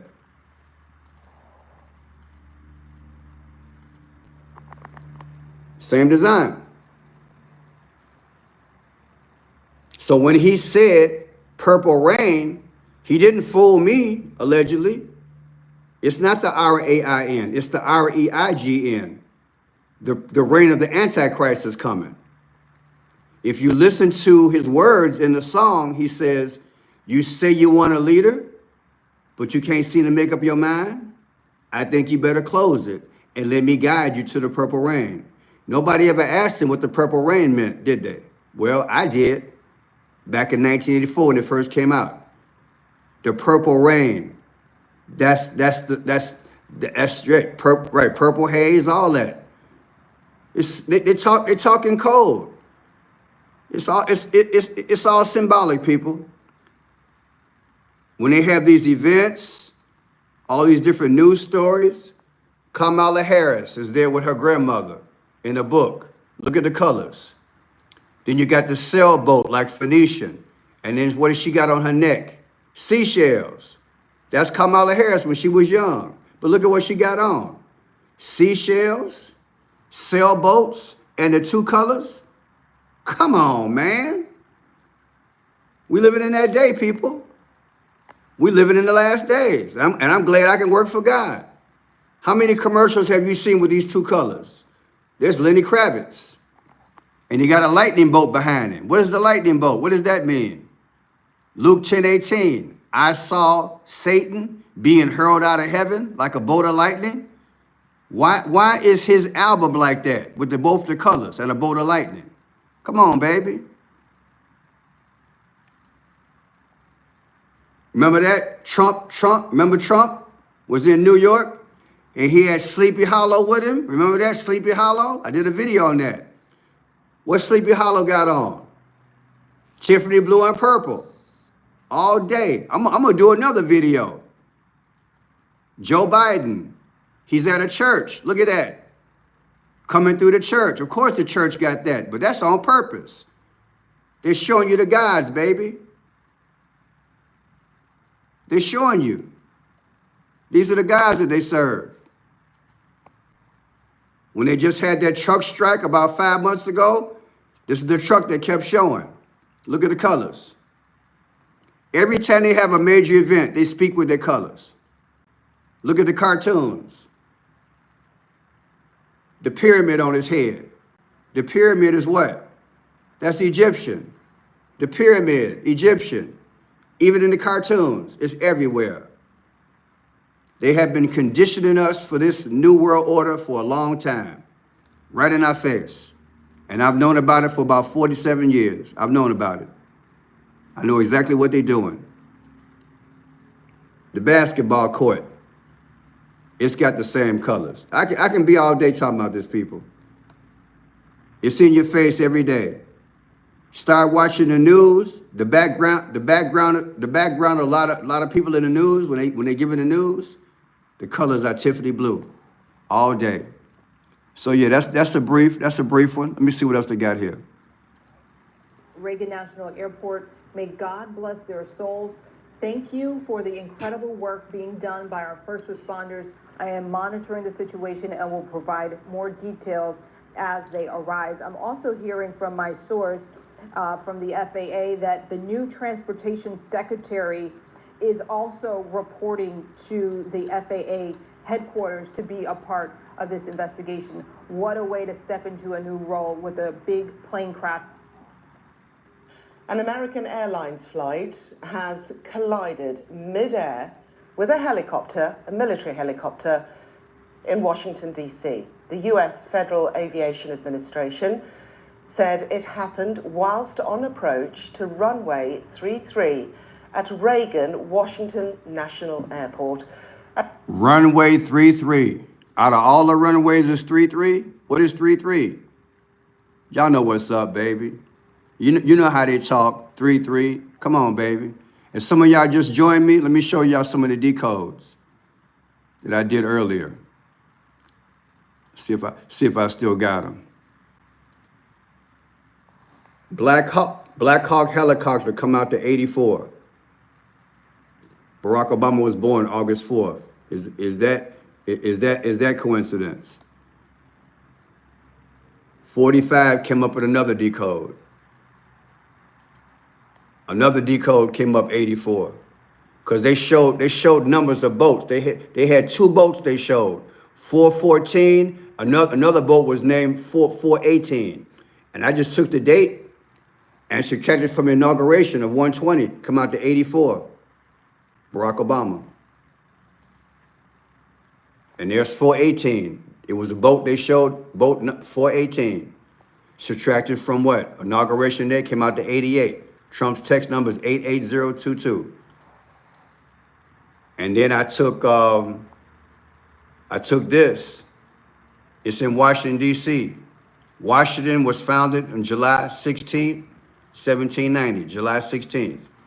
You take July 16th, 2024, last birthday, subtract it from today's date, 1/29/2025. What do you get? You get Trump's birthday. Come on, man. Something's wrong with this picture, don't you think? It's too wild, baby. It's too wild. Something going on.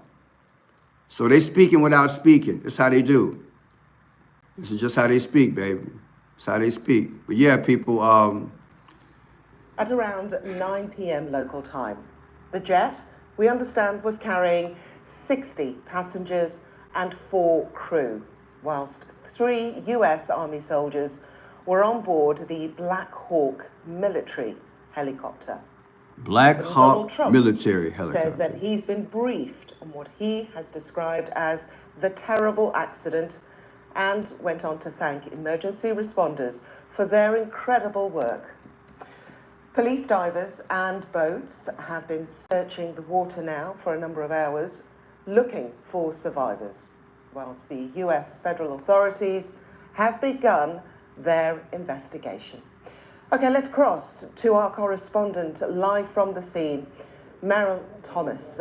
Merlin, you're there. Merlin, you're there. First off, just take us through the timeline of what happened.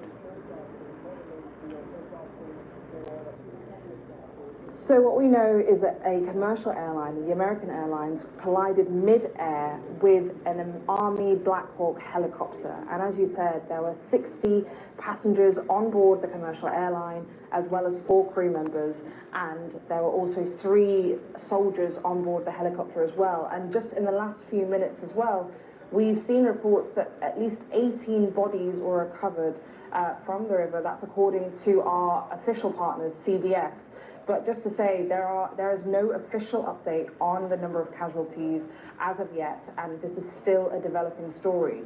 But that collision occurred here at around 9 p.m. local time, and it happened midair, and it happened as the commercial airline was on its approach to runway 33. And the scene that you can see behind me is the airport itself. So you can see the blue and red sirens behind me and the blackness to my left, and that is the river, as you can see here. And there is a flurry of activity as the emergency operation is underway. We know that there are emergency divers and police boats and emergency rescue operations very much underway. But just to remind you, it's midnight here local time, and so it's extremely cold and it's dark, and that will make that rescue operation.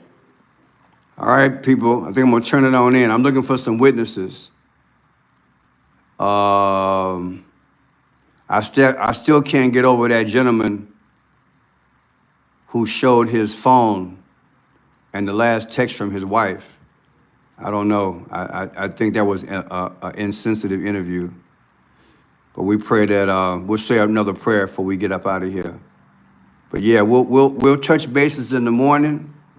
But yeah, I believe this was a sacrifice.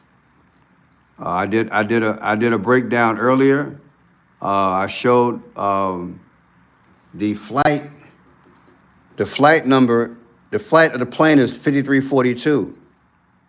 I took 5342 divided by Trump's year that he was born, 1946. It came out to 274. So whether it's a 274 or 2.74, it don't matter to me. The 274 is what? That's the year that the Romans went back to do what? They went back to worship this the sun god Sol Invictus. So that looks like the right decode to me. Let me see. Let me see if we have anything else recently. Those are old plane crashes. But yeah, I don't think we, I'm sure there's some other stuff out there. Let me put in plane crash, Washington, D.C., see if there's anything came up recently, because I want to catch witnesses. So far, we've got, what, 2 witnesses and a lady, a reporter. I don't see anybody else. I find it hard to believe that that's the only reporter that was that close. Out of all the reporters in America, that was the only one that got that close. So I don't really get it. Let's see what's happening here. These are news reporters that were standing around waiting on a story. So I'm not sure what transpired, but it's 2 hours old, so that'd be old news. But yeah, people, something's going on. This, like I said, I covered this story 2 years ago in Los Angeles, in Monterey. Today is the 29th. Today starts the year of the snake, in case you guys didn't know. So I kind of figured someone's going to jump off. See this here? This is the video I did earlier. Year of the snake.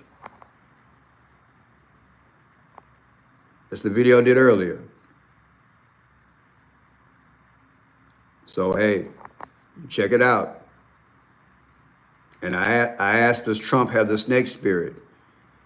There was a sacrifice, in my humble opinion, 2 years ago in LA, where that guy went out and started shooting a lot of people. And now I believe we had another sacrifice today. I should have been more bodacious on this video when I did this video. I should have been more bodacious, but I called it. Today is the year of the snake. And it is what it is.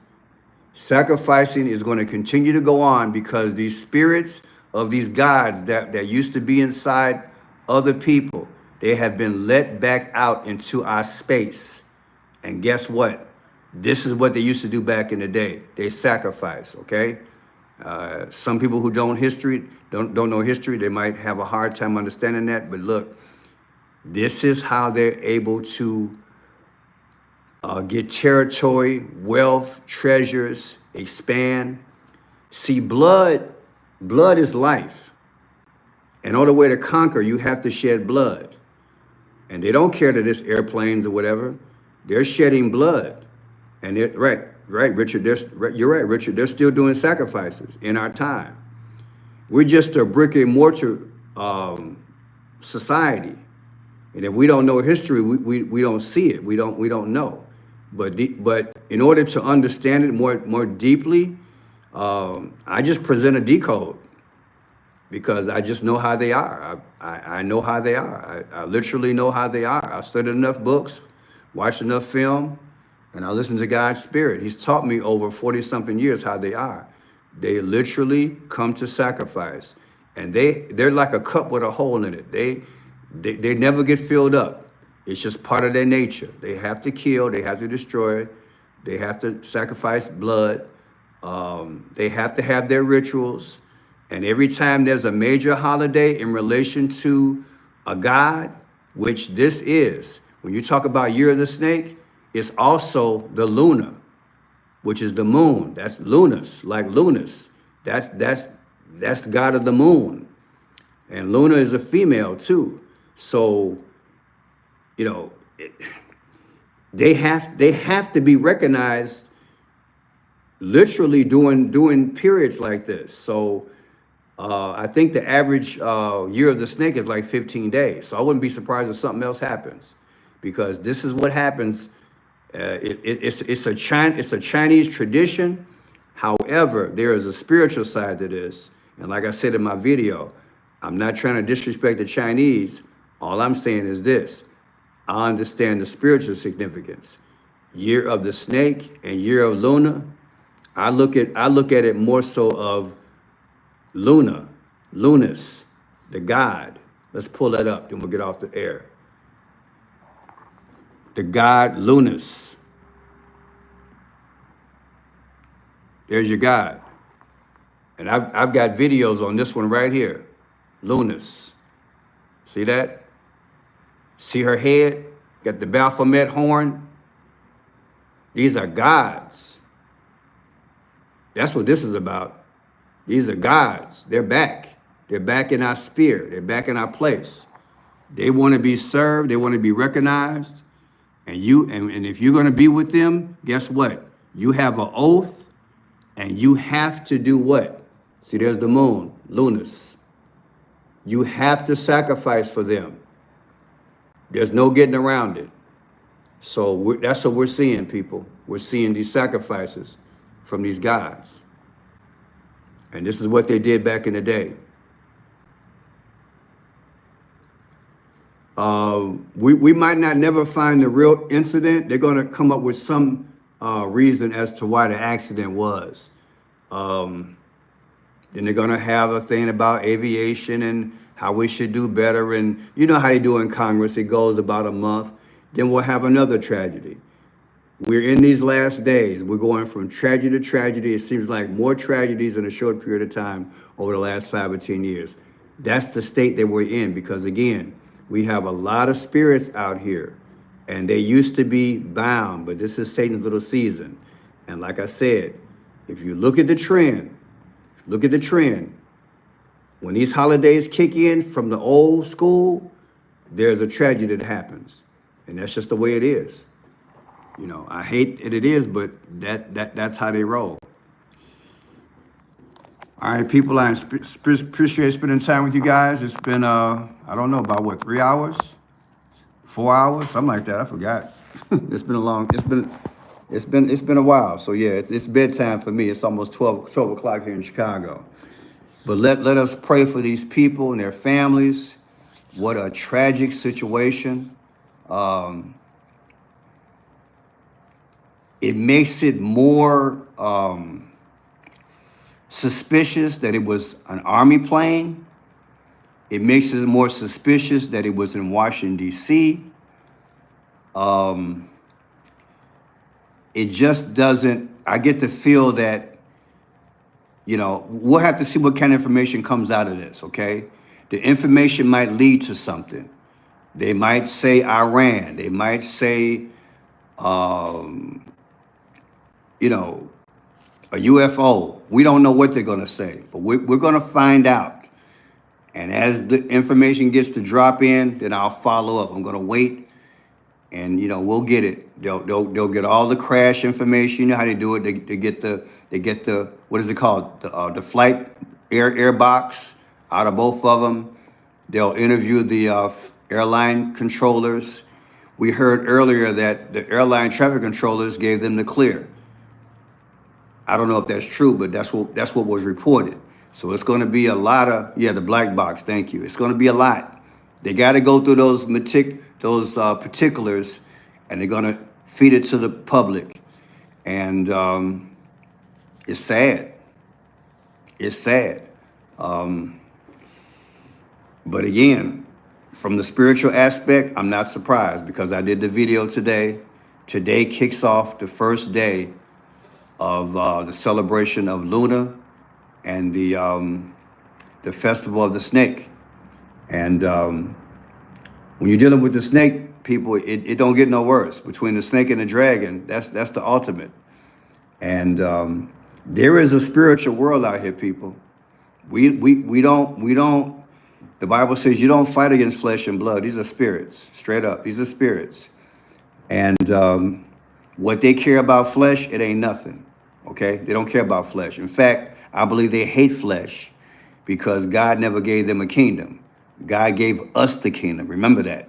So I do believe there's an element of jealousy there. God gave us the kingdom because he made us in his image.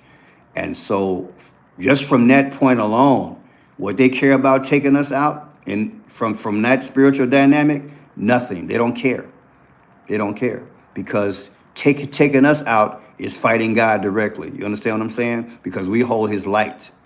But we pray for those families, and what a tragedy. What a tragedy. So Dear Heavenly Father, thank you again for the internet. Thank you for Jesus. Thank you for the Holy Spirit. Thank you, God, for creating us in your image and giving us the wisdom and discernment. Lord, we just ask that you comfort the families of this tragedy in Washington, D.C., that you be there for them during this period. What a devastating event over the waters, over the waters, over the waters, in the night, in the frigid cold, over the waters.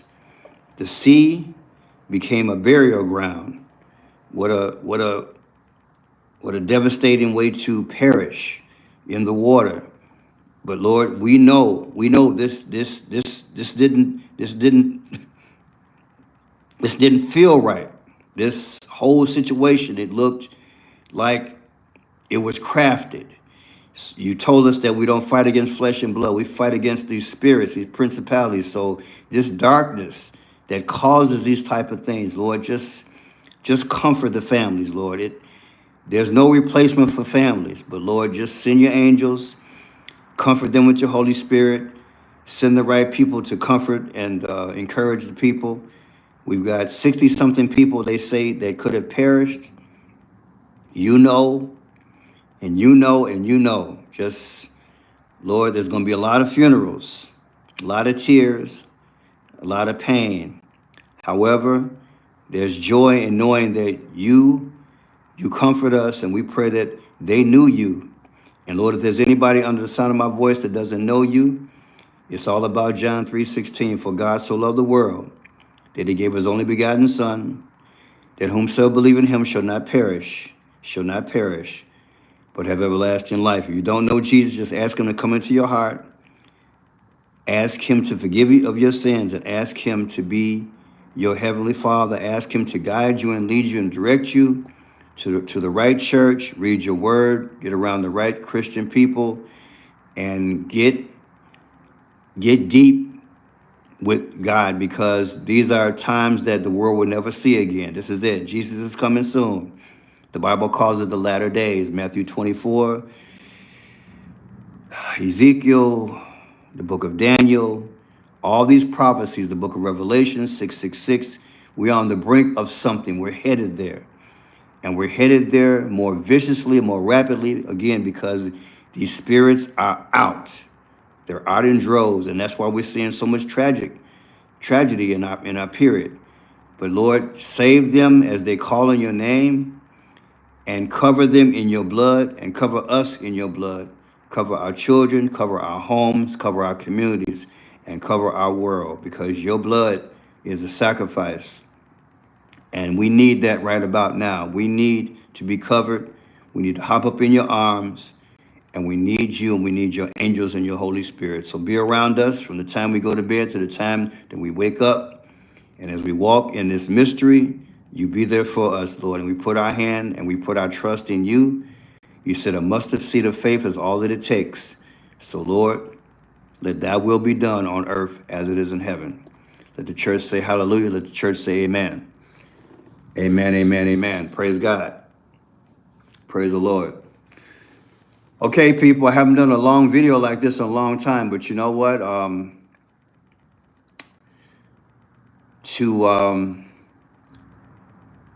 To honor these people, hey, it's not about time. It's just give them their just due, you know, because life is precious. So whether it's 2 hours, 3 hours, 4 hours, I'm retired, so kind of don't matter to me.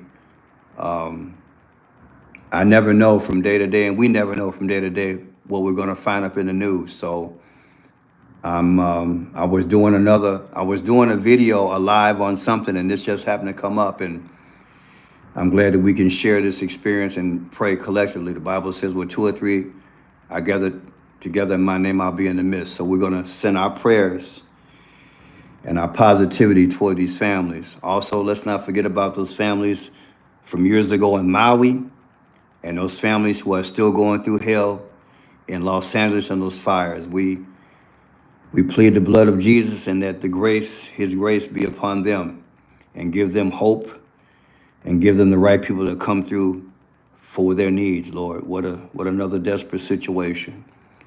All right, people. I will talk to you guys tomorrow, all right?